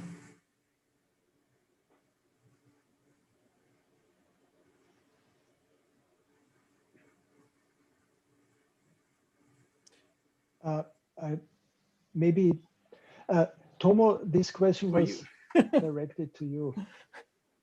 Yeah. Okay. Shall I repeat it? Yes, please. Okay. So you're asking me. Oh, now you're back. Yes, Okay. yes, I was asking. Okay. I thought it's a question to Rob. I will ask you after you. Yeah, what I mean is like too much control means government control. It's not controlling to people. I mean, for example, I'm making a film here. I'm making artist project here, public art. Then, to do it for the shooting, I have to do the tons of paperwork, which is a regulation. And the government is trying to control almost everything. It's not only about the, location, shooting permission, but also like budget. Sometimes, we ask for the government fund. In that case, they were trying to control the content. What kind of artwork are you doing here? That kind of stuff. So in that kind of control here in Japan is more and more to be restricted. So people get tired of that. Mhm. That's my opinion. So in the future, people really want freedom, so they move on. I think people, artists, architect, designer, they are moving forward. So it's going to be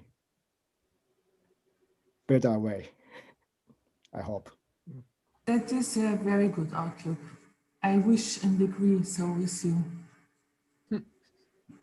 Could I ask Rob the first question, please, before we have many questions from students? But I would like to ask you maybe a question. Have you thought about what will happen with the house after you have used it? Because in Europe, there's this discussion, if you use XPS, it's waste, right? I mean, in your sense, you used only one material, so you could, if wanted, recycle it. But in Europe, we have this discussion, if you use the material with other materials, then you cannot separate them, and thus then it's waste. I do not consider it a waste. I mean, I'm living in the house and I intend to live in it, and invite people after I leave here to live in it too. So it's a permanent structure. And in case it gets destroyed one way or another, the parts you can put together and glue together again, make another structure. So you can reuse the material. Okay, so this was your intention to reuse it? In case it breaks down. Yes, in case. This is still experimental. So. Wonderful. Let's go to the first question of the students. I'm just looking who asked the first. Moritz. Moritz, please ask your questions. I think you were the first one. And yes, thank you, Milomir. Please turn your cameras on. Moritz, can you hear us? If not, we move to Juliette.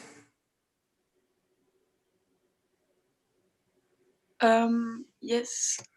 Just for your house, are you living in it right now, or yes. like?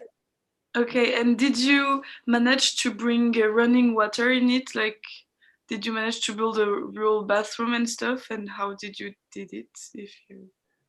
Oh yeah, that was quite easy because the location we selected, there was a small river, and we are the first one on the small river to live. So we make a tap into a small river. We have special filters. We have a 3-stage filter first to get the rough sand out and then get the finer details out. And finally, for drinking water, we use a ceramic filter, a carbon ceramic filter, and then we can drink it, just normal water. And for the sewage, we using sawdust. So we build our own toilets with sawdust, and we get the sawdust from a local mill. So we can just pick up the sawdust every 2 weeks or something like that. And then we make a compost. So we have our waste together with the sawdust, and then with all the small animals inside, they decompose the human waste. And after 3 years, we can put it on our own land. Okay. That works very well. And in Japan, you can like take water in whatever river you want. Like, did you ask permission or anything, or you just did your installation? No, we followed the way people were using water here. They had their own taps in the river, and nobody asked. And they used it for their fish or for the animals to get the water. In the village, the close by village, they have normal running water, filtered and all regulated. But I didn't want that. I wanted to make my own. In case there was no river, I would have made a special water system that collected rainwater and would filter that. I was prepared for that. But luckily, there was a small river. And the river is good enough to deliver even electricity. So we built a small dam. We did many testing of the hydro systems. We built 3 different versions. Finally, the final version delivers about 300 watt, but 300 watt 24 hours. And we're charging batteries from there, and then we can live from that. That works quite well, even in the winter. Well, okay. That was my question. Thank you. Thank you, Juliette. Katharina, are you ready? Yeah. I have a question about the load-bearing construction.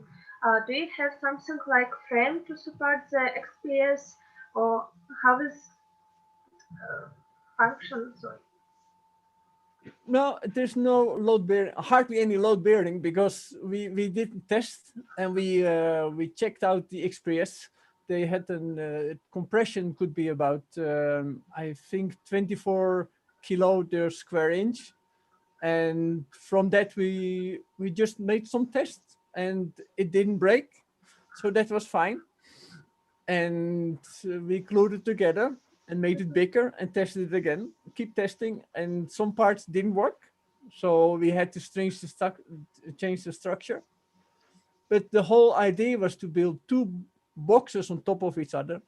So I should show you the floor plan of it. Maybe Roland can show. There's a picture of the drawing in 3D CAD. Can you show that, Roland? Yeah. Sorry, somehow this didn't copy. That's the only picture I don't have. Sorry for that. Can I share my screen so I can show them? Maybe that's easier. Yes, sure. Is that possible? Yes. There's a button, share screen, and it should work. Let me get my pictures. Can you see now? I cannot see what I'm doing now.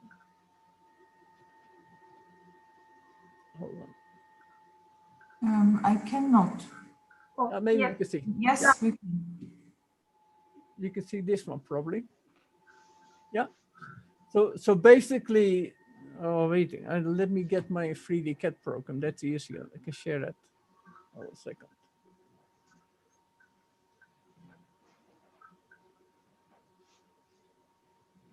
Can you see this too? Not yet. Hold a second. Can you see now? No. Hold on. Share my screen.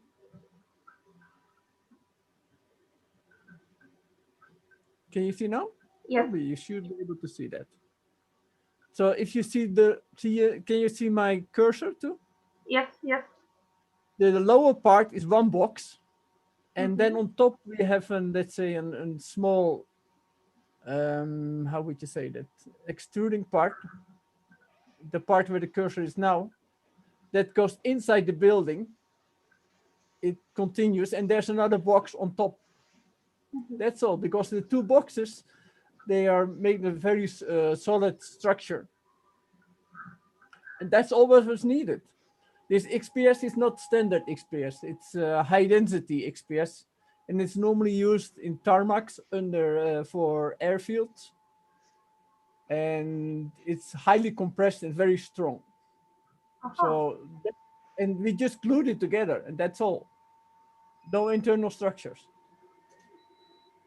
Sorry, I have one more question. Do you have inside like stairs? So I understood that you have 2 floors.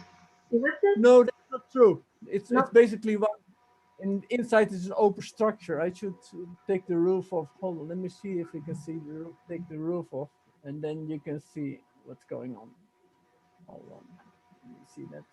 No, this model I cannot take the roof off, but let me see that. Now you can see a little bit. See, it's not 2 floors. It's basically one big space. Okay, thank you very much. I understand now more. Okay. Very much. Roland, I have just noticed that Peter Noever is here. Okay. And it's 11 o'clock. How many questions do we have time for, Rob? I have one more question. Yes, one moment, Moritz, please. I just wanted to know how you deal with the... One moment, Roland. Moritz, please. Roland, how many questions or how many minutes? Well, we are scheduled for now to have Peter Noever now. Okay, so let's have 2 more questions. Okay, I have 2 more questions and then we move on. Okay, so Moritz, please go ahead, and then whoever is first after you will have the second question, okay? I just wanted to know how you deal with the weather, especially with wind. I mean, I saw it's kind of covered in the woods, in the forest, but the weight is only 4,000 kilo. It must be quite a problem with wind. Being honest, no problem. Is the house still standing? I mean, still standing there. It had so far 7 typhoons, and it didn't move at all. But you don't see trucks flying around in the big wind. No? They have a very small, let's say, a truck is 2,000 kilos or something like that, and it's and it's standing on maybe 20 square centimeters only. So this house is standing on 40 square meters, and it doesn't move at all. Okay. It's very quiet, even, being honest. I was surprised by if the wind goes around it, that it doesn't make any sounds. It's quiet inside. Okay, thank you. Thank you too for the question. One more quick question. I would have a question. It's pretty fast, if I may. It was about the windows, actually. In the beginning, I couldn't grasp if there were any windows, but by seeing your background, now I could see that there are windows. I just wanted to ask, what is the material you have used for the windows? Is it like a real glass, or do you have like plexiglass? Thank you. We're using acrylic, and the main reason for using acrylic was because we didn't know how much the structure would expand and subtract with the heat and the cold. So we just tried out with acrylic, and that worked fine. Only problem we found out that the area exposed to the sun, they get small cracks in them after 6 years. Oh wow! The area not exposed. It's relatively cheap, and we can easily replace them. And we have to think about a little bit more about the structure, that the sun doesn't hit it directly. that Oh, would right. help. So, Yeah. so that would be like just working with the weather, kind of dependable. Oh, thank you so much. Thank you. Great idea. Great project, by the way. Thank you. Good question too. Oh, thank you. Cheers. Thank you, Linda. Thank you, Rob. Roland, it's your turn again. Okay.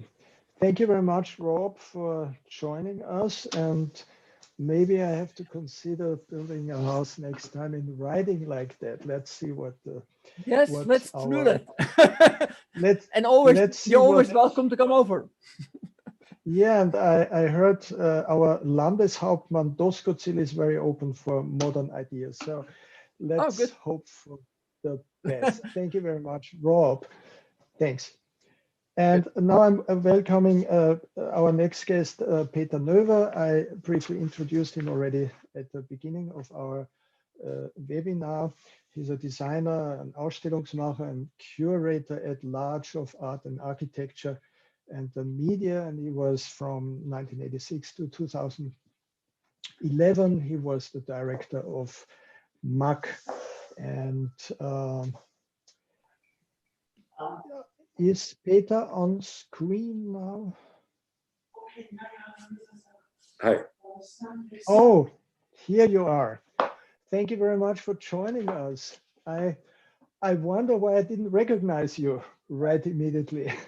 I'm sorry. That's we live how we live here. Okay, everything's okay. Nothing is okay. Thank you. The connection fine too. Thank you very much for joining us today. And I would like to start off with one of your favorite quotes, and that is, design conjures up the notion of a radically different Weltentwurf, from the spoon to the design of a metropolis. And that's exactly actually what we talked before here. The tatami in Japan, the size of the tatami influences the size of the room, influences the size of the house, and then it goes on to the whole metropolis or city. And how do you perceive as a non-Japanese, this Weltentwurf of the Japanese, and can we learn, we as Westerners, something from the Japanese? I mean, this is a very complicated and very dangerous question, no? And I'm afraid I'm not really prepared. But what I'm interested in is, is the intelligence of taste, and this is something which I think in Western is always a big discussion: schön und gut, und schön und nicht schön. And I think that in the basic or the understanding in Japanese society is completely, from my understanding, is completely different. No, there is kind of a taste by addict. So there is something. There is another. It's another basic. But I don't know so much about Japan. But I had a very good teacher. I made one of my first personal great exhibition was on Bernard Rudowski. And Bernard Rudowski, I don't know how familiar you are. He died sadly for like 10 years ago. It was the first exhibition, and he maybe you can recognize him. He did the show for the MoMA in New York, Architecture Without Architects.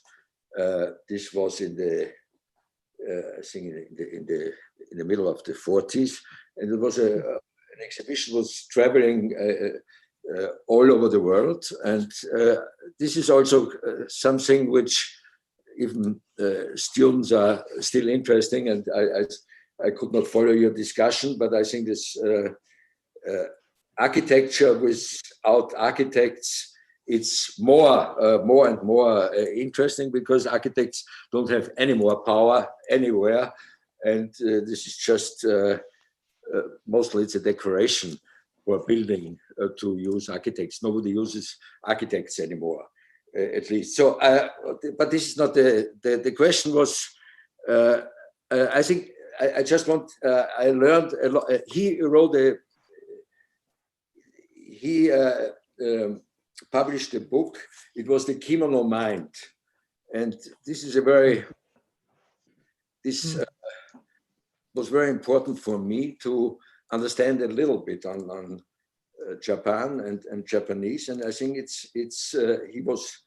he was living more than 2 years in Japan and was very fascinated by the culture, which is so different that I'm afraid it's not very easy, or it's not possible at all to I mean, I was several times in Japan, but more or less just for a business trip or like a tourist. So what I think when you ask this very complex and complicated question, that for me, or it could be the Japanese culture is kind of a holistic, an overall, a basic for a scale, for a measurement. And I think you need if you say the spoon, and you always need the holistic in whatever you're doing. You have the other size you have to take with you. And the difference is probably also the culture, of course, between Japan and the rest of the world. That if you just look on the table, how we serve food, which food we have, and how we celebrate or how we eat this food, then this is what Bernard Rodowski did. He had a huge vitrine with silver tableware, like 250 forks from different museums of all the world. So icons of forks. So this is also the tool from the devil, no? And we put it in the mouth. So we are the really barbars. And then on the other hand, he had the same size of a vitrine with a chopstick, just one. And this is kind when we say about modesty and Baroque, and this is this kind, I think this is different. Therefore, it is a different if people live in Tokyo in 15 square meters, or they live in Vienna or in Prague or somewhere, because it's completely different, organized. It's very, very complicated to put this together. So for sure, I'm not to answer your question. But simply said, so really reduced, is it inherent? Is it, does the style come from the DNA of the Japanese, or has the slow development of the style influenced then the Japanese? So is it like a going back and forth, or is it religion? As for me, it's these two questions. Now, I mean, we have in our Catholic tradition, overloaded, heavy. We grew up with that. That's for hundreds of years. Now the Japanese, this purism, their Buddhism, Shintoism. So I think, is it originally in our or in the Japanese DNA already, or is it coming from outside, but mainly from the religion? Well, I think the fascinating is that the history, the tradition in Japanese it's very modern. It's what we call in Western modern. It's at least it's traditional Japanese, to make it very short, and of course it's not so here, but like if all the items like this housing or how you live and how you organize, no, that you can sleep on the same place and eat on the same place. Just it's a different organization.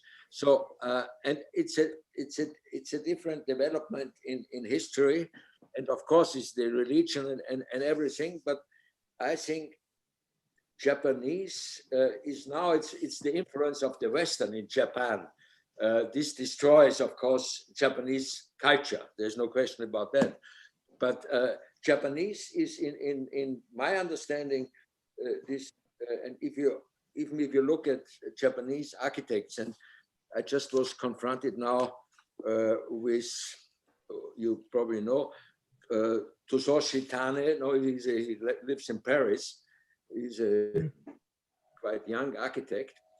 And this is like, he made a book on himself, which nobody would do that. No architect in New York, Los Angeles, Vienna, or London.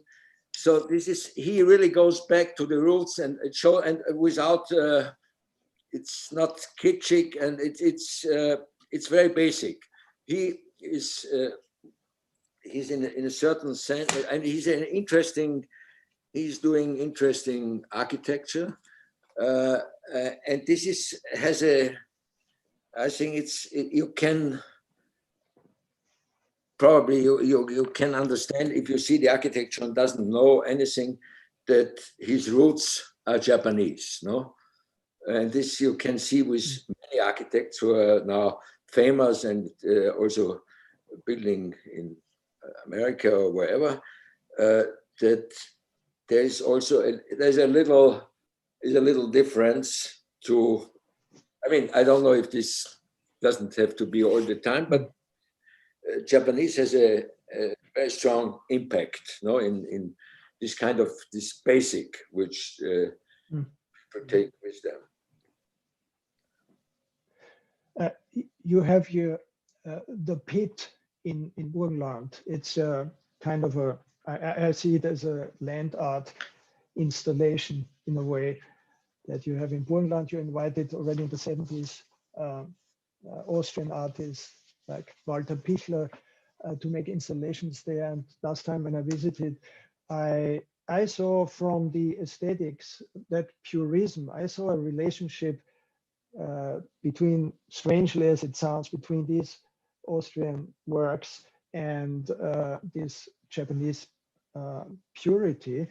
Did that ever cross your mind too, or is there some correlation to that? Or is, I mean, there's always difficult to say, because if you know, we are not free. No, we have this all the information we get, and of course, I'm always was interested in Japanese culture, fascinating also, and you have it inside. But it was not something that I had in mind, a special model or anything else. I think it's for me, this still is a dialogue with a very, very special nature here in Austria, which is very un-Austrian. There's no mountains. It's a flat country, and it's also around there. There are all these things. Many things are done by handmade. No, you have vineyards. You have a quarry. So it's all a culture which human being. This was kind of put architecture in a dialogue with nature. This was, and of course, you can say, but not only. There is also a development in the Western that the kind of modesty, or if you talk, I don't know, Adolf Loos or so, trying to fight against the ornaments. So this was this kind of developments we also had. Of course, we're also here in this civilization time.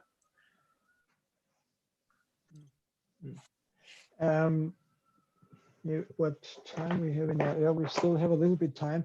I want to come back to another important statement from you, and that's your call to action, right? That you were asking since 2018, and I quote you here, to see design in various cities and states as an interface between cultural diversity and global challenges in a time of dramatic political exclusion. That's what you said already in 2018. And now we're having a pandemic. How how do you see from now on what should be the focus of creators like architects, young architects or students as we have today, especially now, and what should they focus on and how much should they get involved? You just said before that architects have no influence. Will they change? Are they helpless? What is the future? Yeah, okay. Still, it's not so easy, but what I want to say, the really problem is now in Europe that it becomes national. National is the worst you could imagine, because all what we tried to build with a united Europe, if you go to nationalized, I think this is a malady, this is krank. No, this is of the other side, you have the refugees, nobody's interested if you're Catholic, Christian, or whatever. There's no people become really changed. There's a dramatic change, which this is, I mean, this is a negative part, and I think this, of course, is also a reaction of a, I don't know if you can call it style, but of a movement which becomes totally international. Like we speak, everybody speaks English now. Also, very strange. We could have more languages or other language, but this, yeah, whatever. We could speak Burgenländisch. Yeah. Hard to speak and more difficult to understand. But I think it's this internationalizing to even architecture. Architects made a project, a design, and it could look in Tokyo the same way as it looks somewhere else on the country. So I think this probably people reflect this in a different way, and I think this is very healthy. And you have to. This is what I want to say, that it is very important that you have the memory where you're coming from, what you are, and not just to quit everything and say we're international. So I think we have what we need, and there's also a lot of going on already. I would say what we need is to have this origin, the basic, what we are, what we know, and to transform it. But it's not possible that everybody becomes the same, no? And I think the diversity, the difference, this is very important, but the difference, not in the sense that you make national countries, every state is a problem, because then you have to defend the state. And so I think we have to go again beyond the state. And if we speak about art and about architecture, we don't need a state. No, I mean, maybe there could be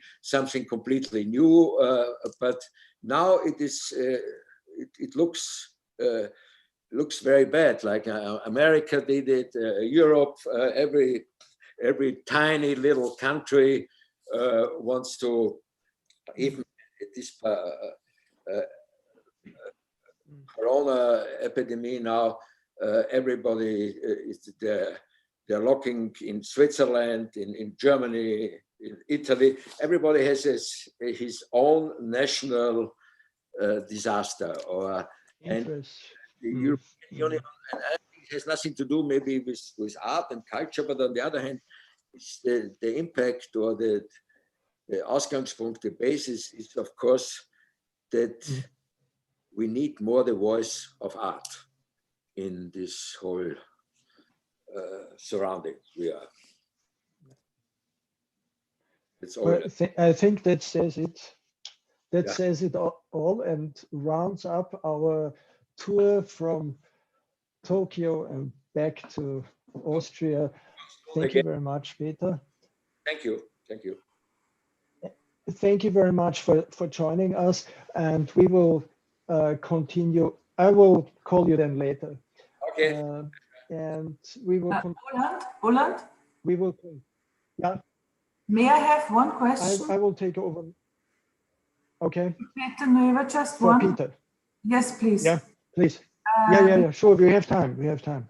There are no questions yet from the students, probably because it's a very difficult issue. I have a question. Listening to what you said, do you see a correlation between the growing internet and communication possibilities and the growing sameness? The growing what? Sameness, internationalism. Yeah. Because there is this virtual common culture now, right? That we share. No, I believe there's you can't turn off anything. No, we have to find the better rules, the better layouts for the internet. But I think this has to go. We can't. There's nothing to stop. It's a kind of a democratic idea. I remember. I mean, it was like even. I had conversation with Marshall McLuhan a long time ago in Toronto, and he spoke about this kind of vision to have the world becomes a village, no? Because to put them all together. Now the world is a village, and I think we are not able to really we don't have the right tools, and even the way everybody can send now. No, everybody's first. The communication is really we can kind of communicate, but on the other hand, if everybody speaks in a disorder, it's a completely chaos. No, and also I don't think it's not very healthy for the growing of a culture. So this is a disaster. It's an absolute disaster. But I think it's the way is not to limit it. The people have to, it needs maybe another generation that people go in and try to put the best out of a sensational media now, no? That everybody in this world have a voice, can have a voice if he wants. This was never before. No? It was Gutenberg was in the 15th century, so he could with the printing of books, you could send information, and now everybody can consume the information and also consent the information. So I think this we have to keep, of course, but the situation now it's more dangerous, it's interesting, and there is a lot to do, and I think there are also many people around who are trying to develop on percepts, better percepts than concepts, of course. Thank you. Yeah.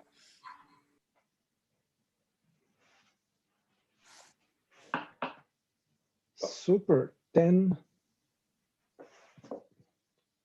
we go to our next adventurous part. Thank you very much, Peter, again. And we try something new. Bye-bye, thank you. We try something new.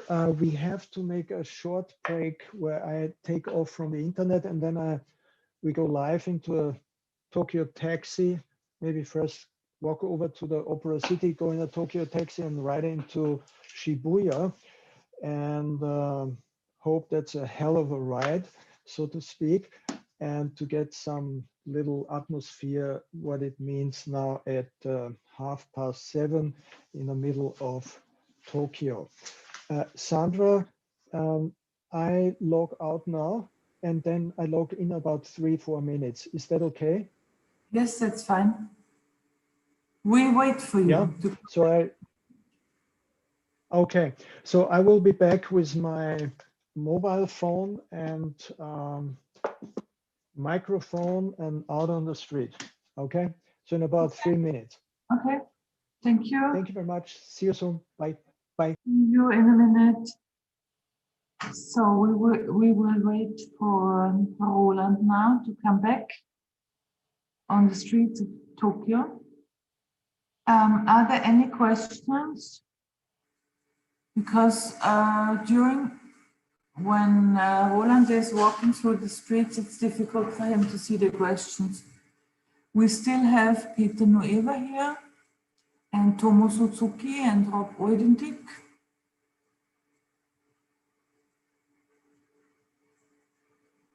Maybe we can continue with some questions that we have not answered yet.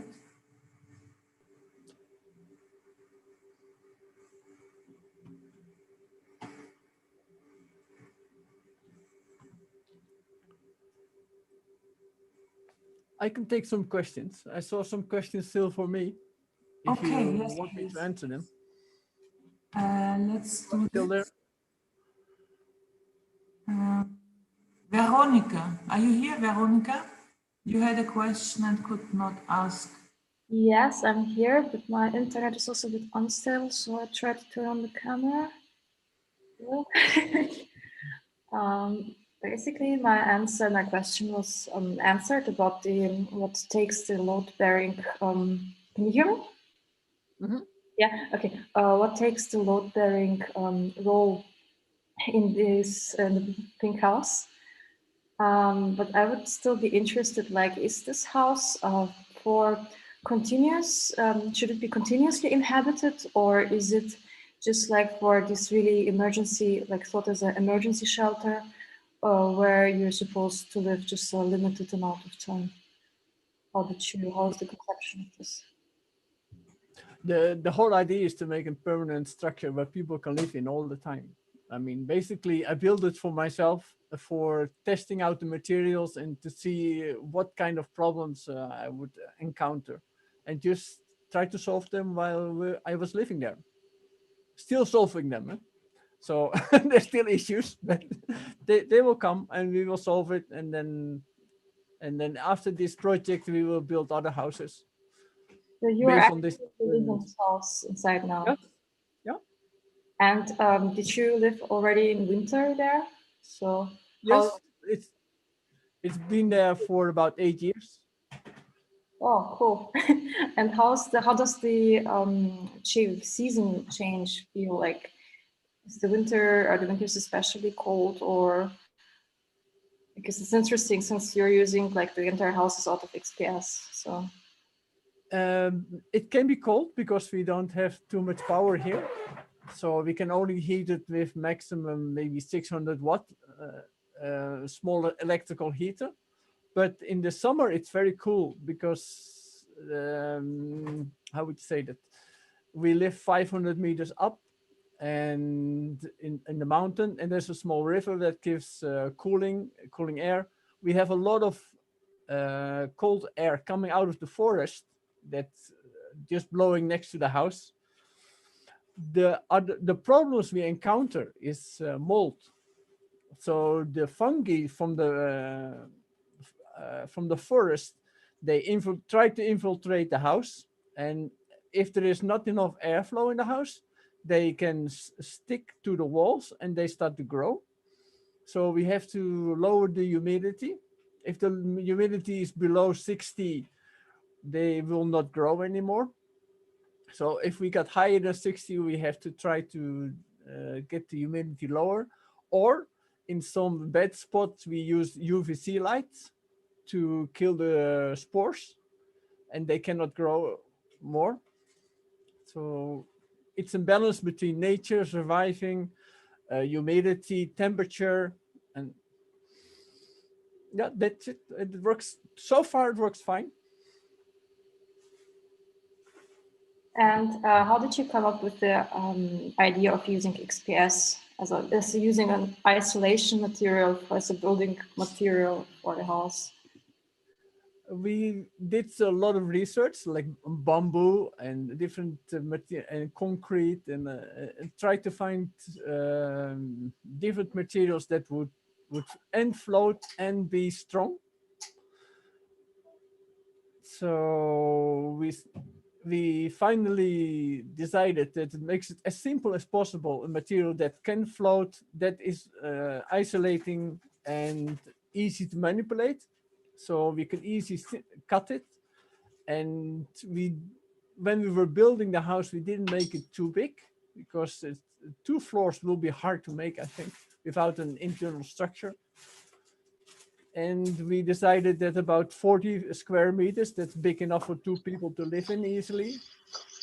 Having lived in Tokyo in a 3 by 4 meter apartment. Well, Roland is back, so maybe we should stop the question. Thank you I very hope I much. answered your question. You answered all my questions. Thank you so much. Thank you. So I'm now with really officially with my mask, everything here. How is the sound? Can you hear me? Can you hear me? Yes, we can hear you, I think. Sandra? Yes, we can hear you very well. Also, Okay. the image is good. I remember not to move too fast. Yes, I remember that. I was just worried about my voice because behind the mask, but it seems to work. Okay. We are now in the tip. I will switch to the front camera. Just a moment. All right. So this is now shortly before 8 o'clock. Typical small street here, as we had last time in Tokyo. And let me get the picture first big here. All right. Because of Corona times, everything closes by 10 o'clock, usually open till 11, 12 midnight. And we're going now straight to try to catch a taxi.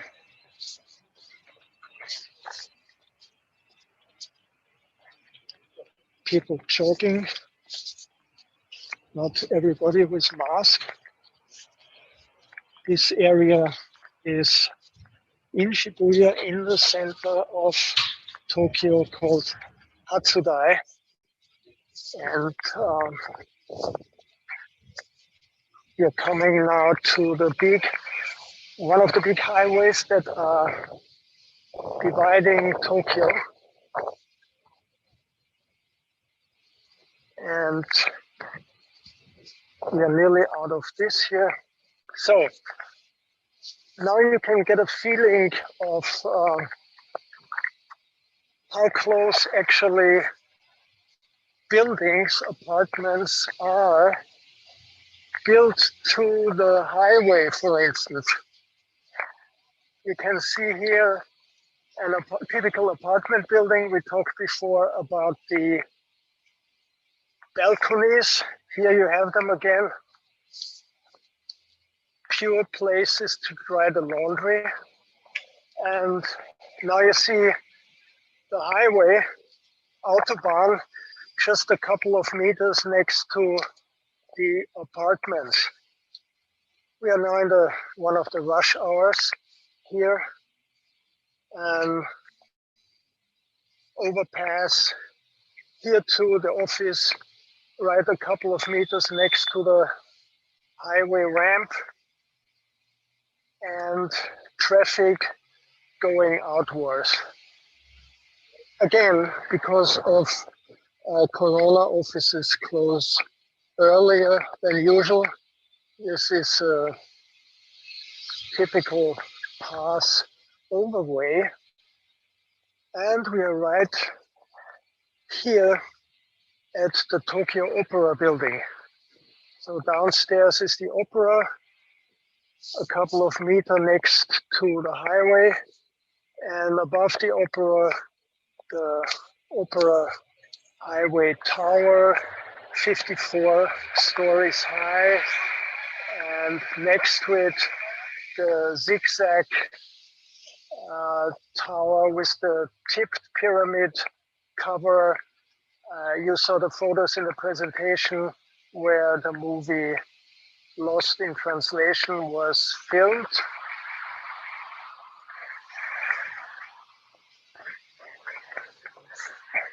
So we're going further to the crossing, and then we try to catch a taxi.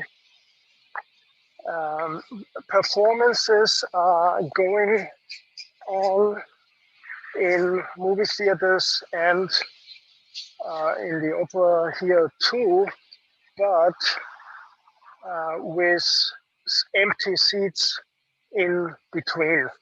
So out of security. So the places are only half filled. It's also very interesting. We were talking about space, the use of space, no? Talking about the Kyoto Garden. Now, you have in Europe, I would say it would be considered a waste of space to have just stones in an area to look in. You cannot walk in there because it's water.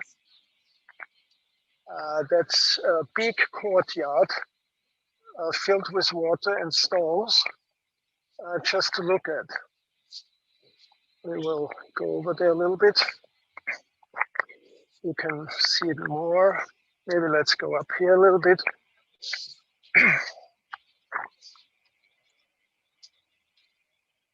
We have a little bit better view here. So it's already dark. There's no performance today. And the giant opera skyscraper here. Okay. Now let's go to the intersection zu der gigantischen Kreuzung. Like many of intersections, there are 4, 5, or sometimes 6 overlaying stories high. We'll see that. We could take theoretically this taxi, but I just want to show you briefly that one of these crazy crossings. Okay. So like everywhere else where there's a concentration of traffic or stations, it's combined with a shopping mall. So here you have again the Opera water park. You have an arcade way for where people spend their lunchtime going outside. And since end of October, we are celebrating Christmas here already with Christmas decoration. That's up for 2 months with a giant sculpture by Jonathan Borowski, American sculptor, singing non-stop. And again, up to the skyscraper. Also here, they have many public spaces here, and mostly serving to have a lunch break here or in the evening sitting on the stairs, getting a little bit outside. And now we go to the crossing and then we try to catch a taxi.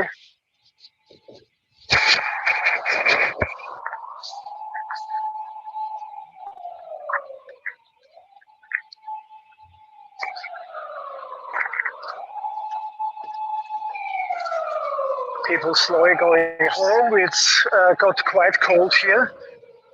I mean, cold, probably in the range of 10, 12 degrees now. Everyone running around with masks. And we're expecting probably snow tomorrow. That's what the weather forecast said. So, okay, now we arrived at the intersection. And here you can just slowly now moving upwards. You can see this giant highway trusses. They are also going then downstairs, 2 layers of underground traffic. And let's go to the other side and then try to catch a taxi. The taxis are very peculiar here. You're not allowed to touch the door. The doors are all automatic. And okay, a quick look here again. See how close the buildings are next to the highway. Going up here.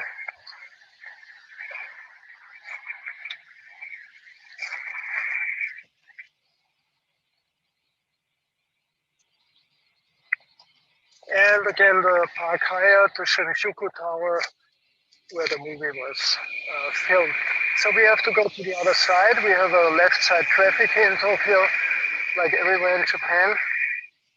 And not on this crossing, but they have many crossings where all the street lights are either red or green. It means you can walk them from all directions because everything is crossed off. So it's not that only one direction is closed. And like everywhere in Tokyo, it's one of the convenient close range transportation option to go by bicycle.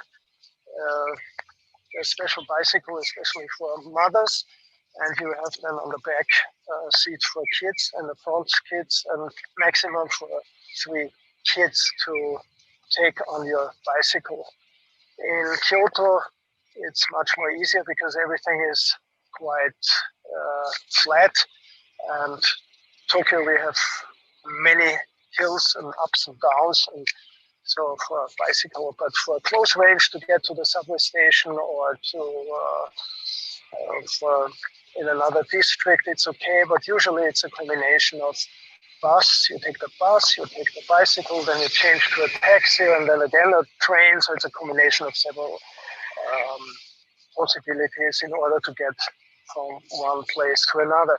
So I will stand now here and try to wave down a taxi.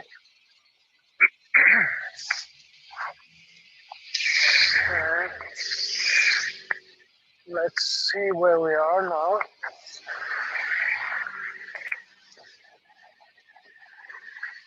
Here's one. Don't touch the door. It's open automatically. Okay, Olympics. Arigato. Konnichiwa. 渋谷交差点お願いします。はい。寒い今日。やだ。7度。Also 7 Grad heute. 7 Grad. 明日は明日から雪多分ね。雨だ。Also morgen wird es dann regnen. Und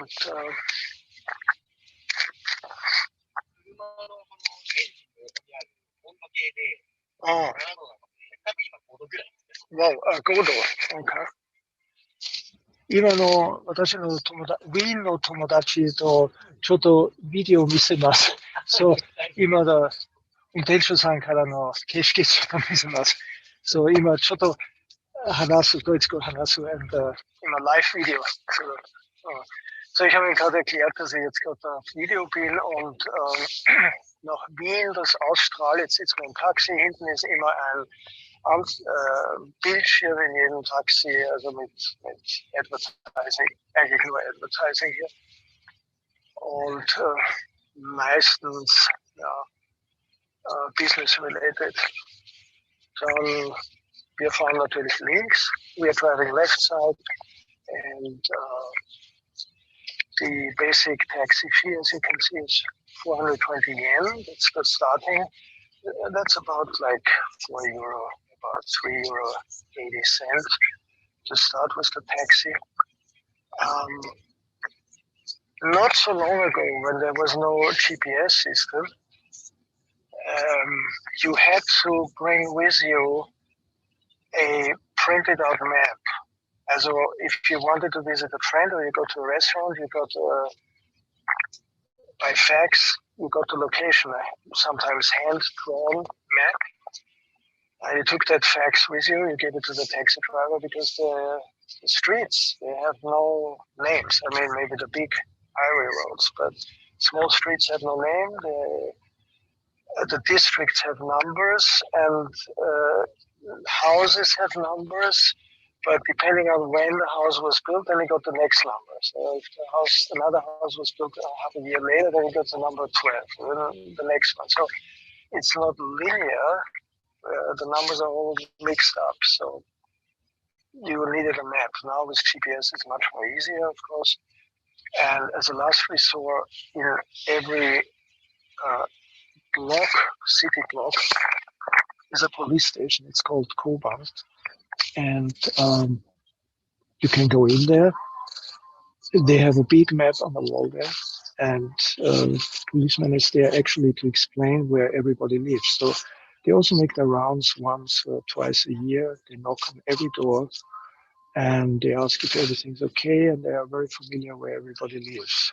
So I think we would consider that a police state, but again, it's more out of concern. Of course, these things could be misused in a restrictive government, of course, but it's that whole our system, what it's called, commanded police box system. It's was quite helpful in terms of finding your way if you visit someone, as long as it didn't have a map or a GPS system. You know. The cars, they switched all. They are hybrids, and we're all like nearly everything here in Tokyo renewed or installed or tried out for the Olympics. But the question is, I think Tomo Suzuki, you mentioned it, the Olympics, he doubts that the Olympics will take place. 来年のオリンピックスどう考えます？あるはありませんか？国としてはやりたいんですけどね。日本は大丈夫なんですけど、他の国次第。Also der Taxifahrer meint, naja, natürlich ruft da jeder drauf und vielleicht wird es so eine kleine Version, wo vielleicht nur Asian Countries oder überhaupt nur Tokio-Teilnehmer und das Ganze oder ausgewählte Athleten und dann wird das Ganze halt übertragen über Fernsehen, also ein großes Publikum, aber es sind ja Billionen, die da reingeflossen sind und auch die Frage, ich sehe gerade, die Batterie ist ziemlich runter jetzt. Ich habe hier leider nur noch 5% Batterie. Sandra, kannst du mich hören? Ich kann dich gut hören. Es ist 11:54 Uhr. Mhm. Also wir sind jetzt noch, ich probiere es halt noch. Es kann sein, dass ich plötzlich weg bin, weil die Batterie aus ist. Ja. Sorry. Na, es ist fantastisch. So bis jetzt ist auch. Oder? Ja, gut. Okay. Also schauen wir einfach, sollte ich plötzlich weg sein, schauen wir noch, wie viele Minuten wir noch haben oder so. Es wäre halt schön, wenn wir noch diese Kreuzung sehen könnten. Müssen eigentlich gleich dort sein. Ansonsten, also jetzt im Voraus, dann verabschiede ich mich im Voraus, sollte ich dann plötzlich weg sein. Und danke dir. Thank you, Sandra. Thank you, Roland. It was a great tour. I hope we have the possibility to do this again. Yes, anytime. There are many more things to discover, and I hope I could provide a little bit of that feeling of what it means to live and to work and to be in Tokyo. So let's hope now for a couple of more battery minutes from the taxi here in Tokyo.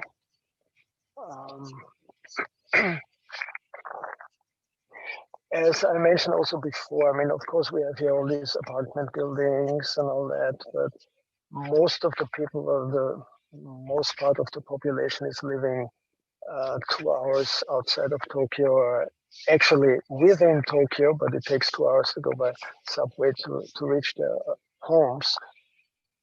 And the smaller buildings, mostly many people have lived here for generations, or the inheritance tax is quite high here. I think it's about 50%. So if they cannot afford to pay the tax, then they have to sell the property or divide it up, so they sell half of it. So that's why also the places, the skyscrapers get thinner and thinner, because they can only build on small property.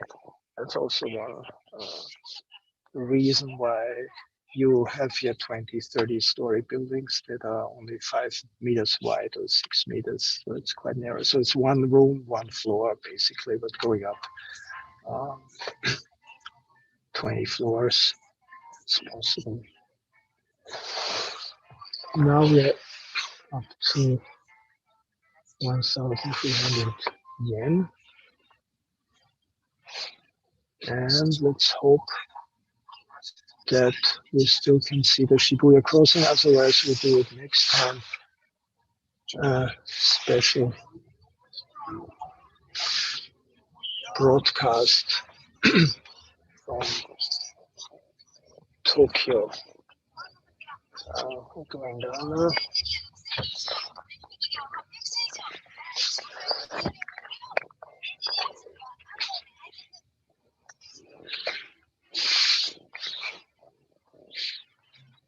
Okay, let's hope.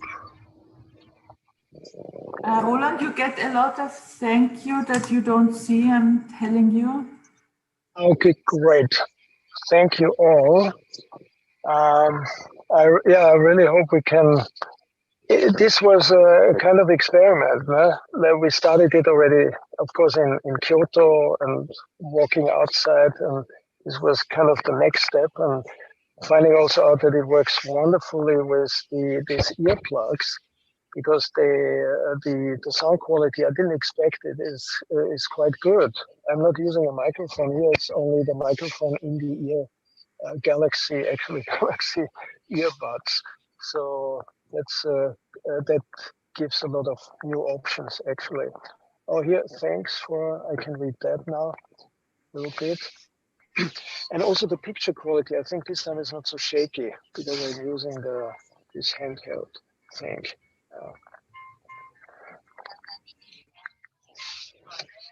The only thing would be now some cool music we could have together with the picture. It would be nice. The police car up here. And when do we come there?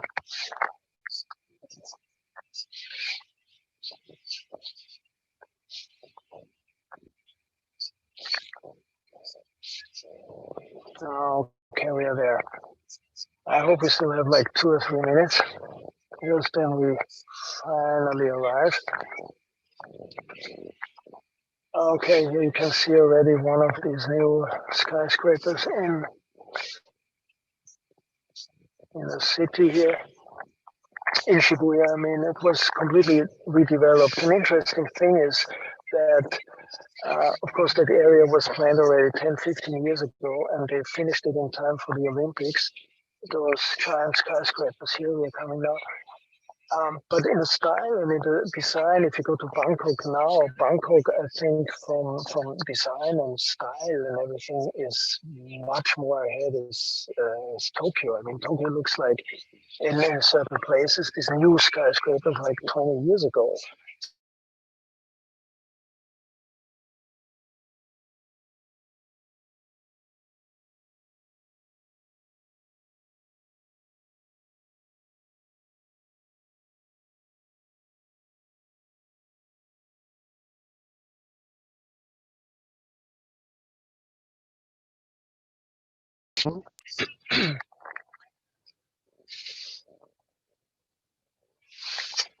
All right. I hope not in front. So we are now at Shibuya Station. Okay. And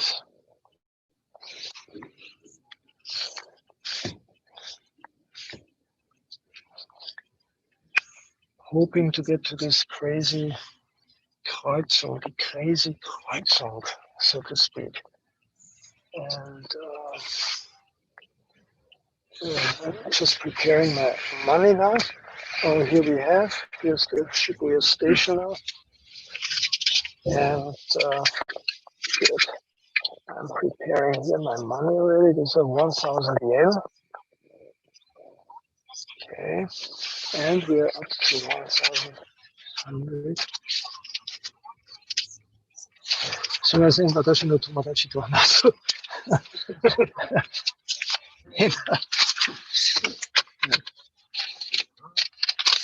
maybe Ima大丈夫です。はい、お願いします。はい、ありがとう。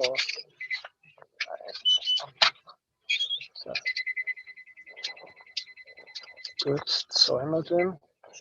Und die Batterie hält noch. Hi, arigato. Also, hi, arigato.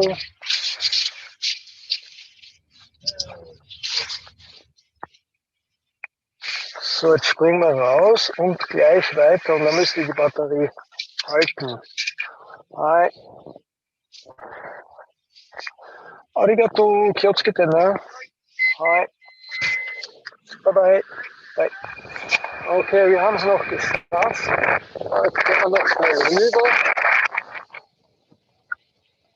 Auch hier wieder Weihnachtsstimmung und wir sind mitten in Shibuya und vielleicht reicht noch die Batterie, dass wir zur Kreuzung kommen. Ach ja, da gehen wir auch gleich rüber. Also die Kreuzung haben wir noch erwischt. Ja, hat doch wunderbar mit der Batterie geklappt. Und da gehen wir jetzt auch noch rüber, kreuz und quer.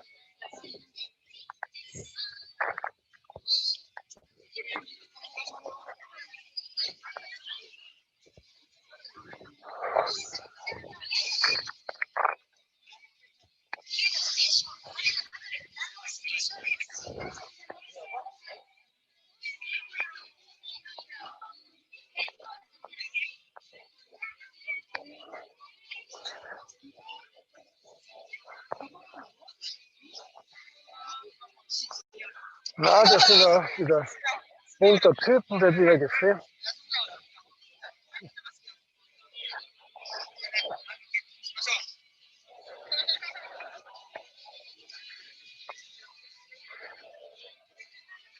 Beat Takeshi, den kennt sie ja auch, Kitano, der Movie Director, Palme d'Or Winner.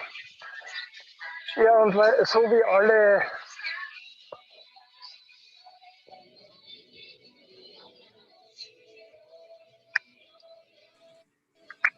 Du, das ist fantastisch. Na gut. Wir sind mittendrin. Wunderbar. Vielleicht sollte ich noch einen, den kennt sie ja auch, den Schauspieler, ne? Wie heißt er? Der Man in Black. Macht hier also Kaffeewerbung. Ganz taffer Typ. Und so wie alle Viertel in Tokio, alle vom Alter her. Das Shibuya ist mehr so zwischen 20 und 30. Ne? Wir haben ja die anderen, die kann man so im Alter einteilen. Ne?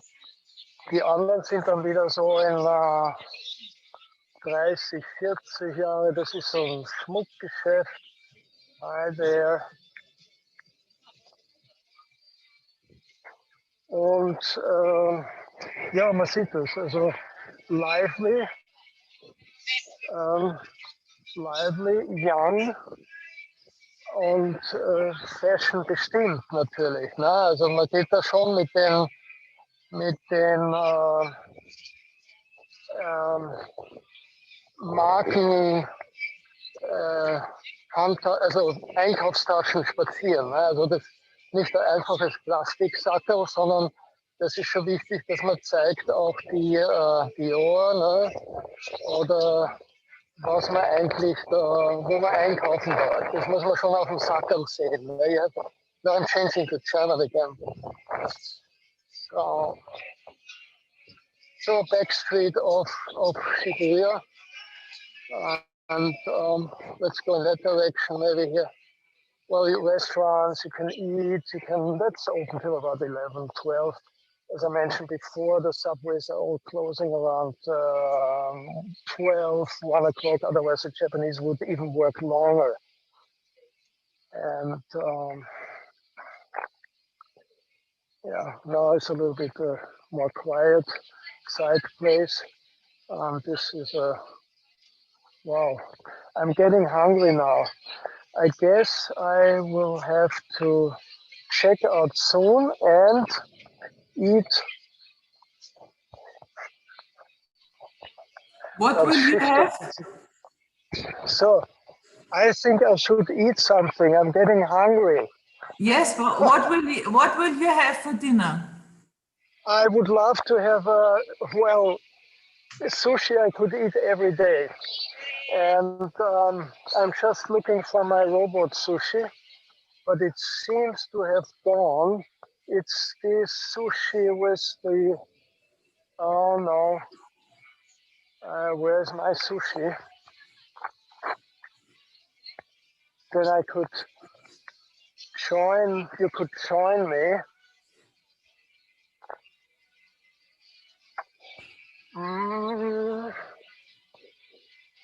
Oh, I think that's another thing. I mean, the stores are constantly opening, closing, but not because they're going out of business, because they're doing something new. They're constantly, the whole shopping system is a non-stop experimental, experimenting and reacting to people's taste and what they need. It's a constant trial. This shop too. I mean, I haven't seen that last week, and suddenly it's there. It's a constant feedback they get from the consumer, and Shibuya is in a way very precious because there you can test what works. You can test here what works in terms of marketing and selling or products, and that's why also the rent is for every square inch or square centimeter is horrendous here. And if your product doesn't work, you're out, and the next store is in, of course. But it's a giant testing ground. So I'm trying to get my sushi now because my sushi place is gone. Sorry, can I ask you a question about the food?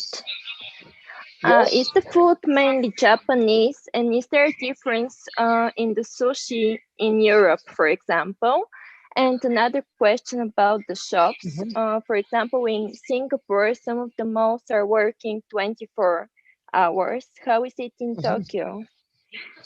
No, Tokyo is not 24 hours because as of now, because of Corona. Anyway, it's limited. But as I said, the last subway is at 12 o'clock, 12:30. So you have to close the shop, otherwise the people cannot go back home. Nobody's living here. Most people are living.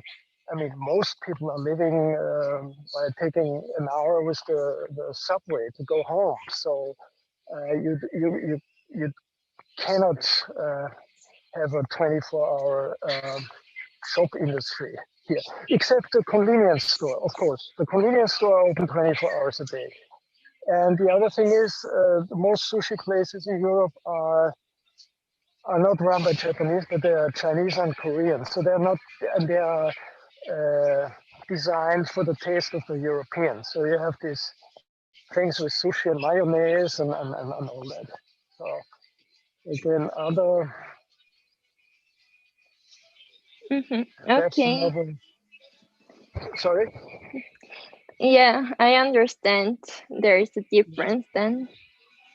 That is I would say the big difference. Yeah.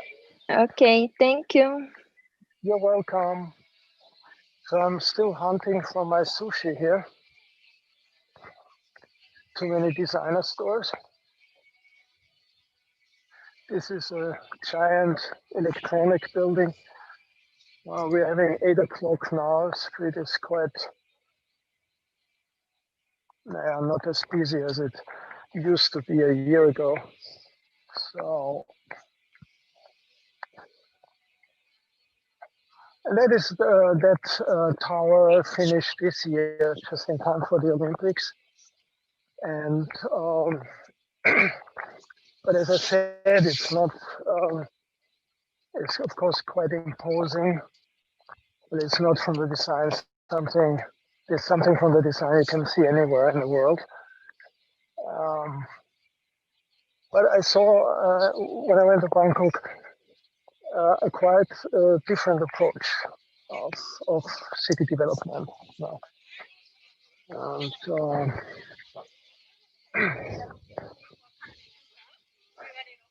so I guess I have to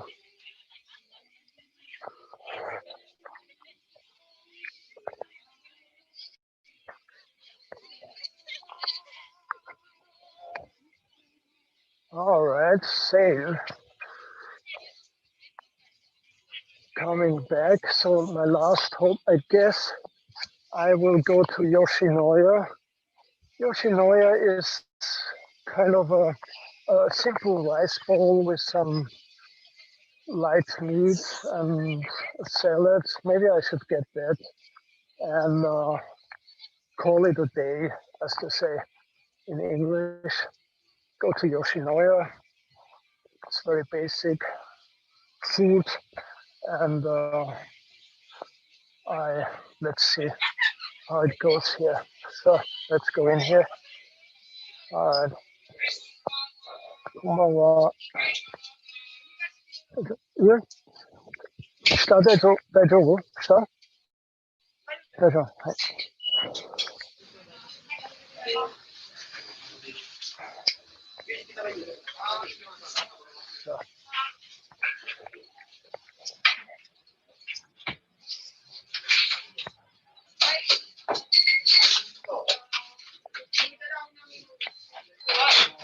So it's whenever it's really talking with myself, everybody thinks I'm crazy or something. So, das ist ja hungrig. Und ich habe da mal, schauen wir mal, was ich da jetzt habe hier. Und dann,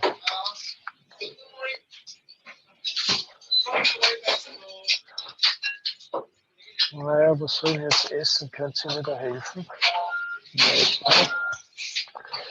Let's see, maybe a simple soup here. She. すみません。はい、スタミナお願いします。はい。This has the stamina. So there's some powerful food sign. Stamina. Okay, let's see. Sind 7 Euro. That's the point. すみません。かぶることができるとうなぎお願いします。すみません。大丈夫？ 1枚ですか？はい。I changed it to sea eel. So das scheint sehr gut zu sein. Und hier sind so all the lonely people who don't cook at home or who haven't gone home yet, or who have no family or just have to work something as a kind of a lonely situation. But so ich muss noch meine Disinfection here. I can get no disinfection, but well, you get it here. Basic food here. So it's not only rice and sushi, but quite a lot of meat here. Roland? Ja? Macht es den Leuten nichts, dass du sie filmst, oder merken die das nicht?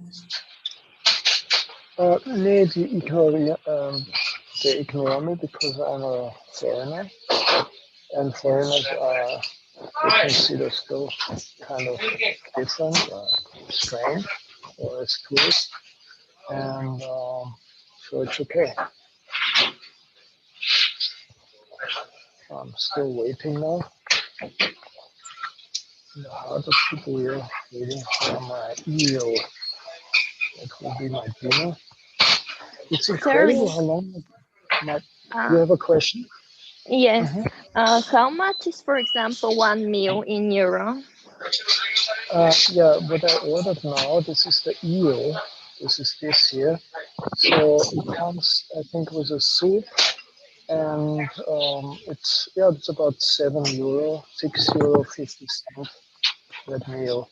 So it's depending also on the exchange rate. So I never understood the exchange rate, how that works, because you would think Europe is a lockdown and Japan basically Corona as a compared to Europe basically under control, and it's not. But that the euro would go down, but no. Thank you. Arigato. But no, the euro is going up, has been going up, and so it's now about what is it? You get for €1 126 yen. And 2 weeks ago it was €1 120 yen. Okay, I'm trying to eat it now. Enjoy your meal. Thank you very much. Das ist total unfair.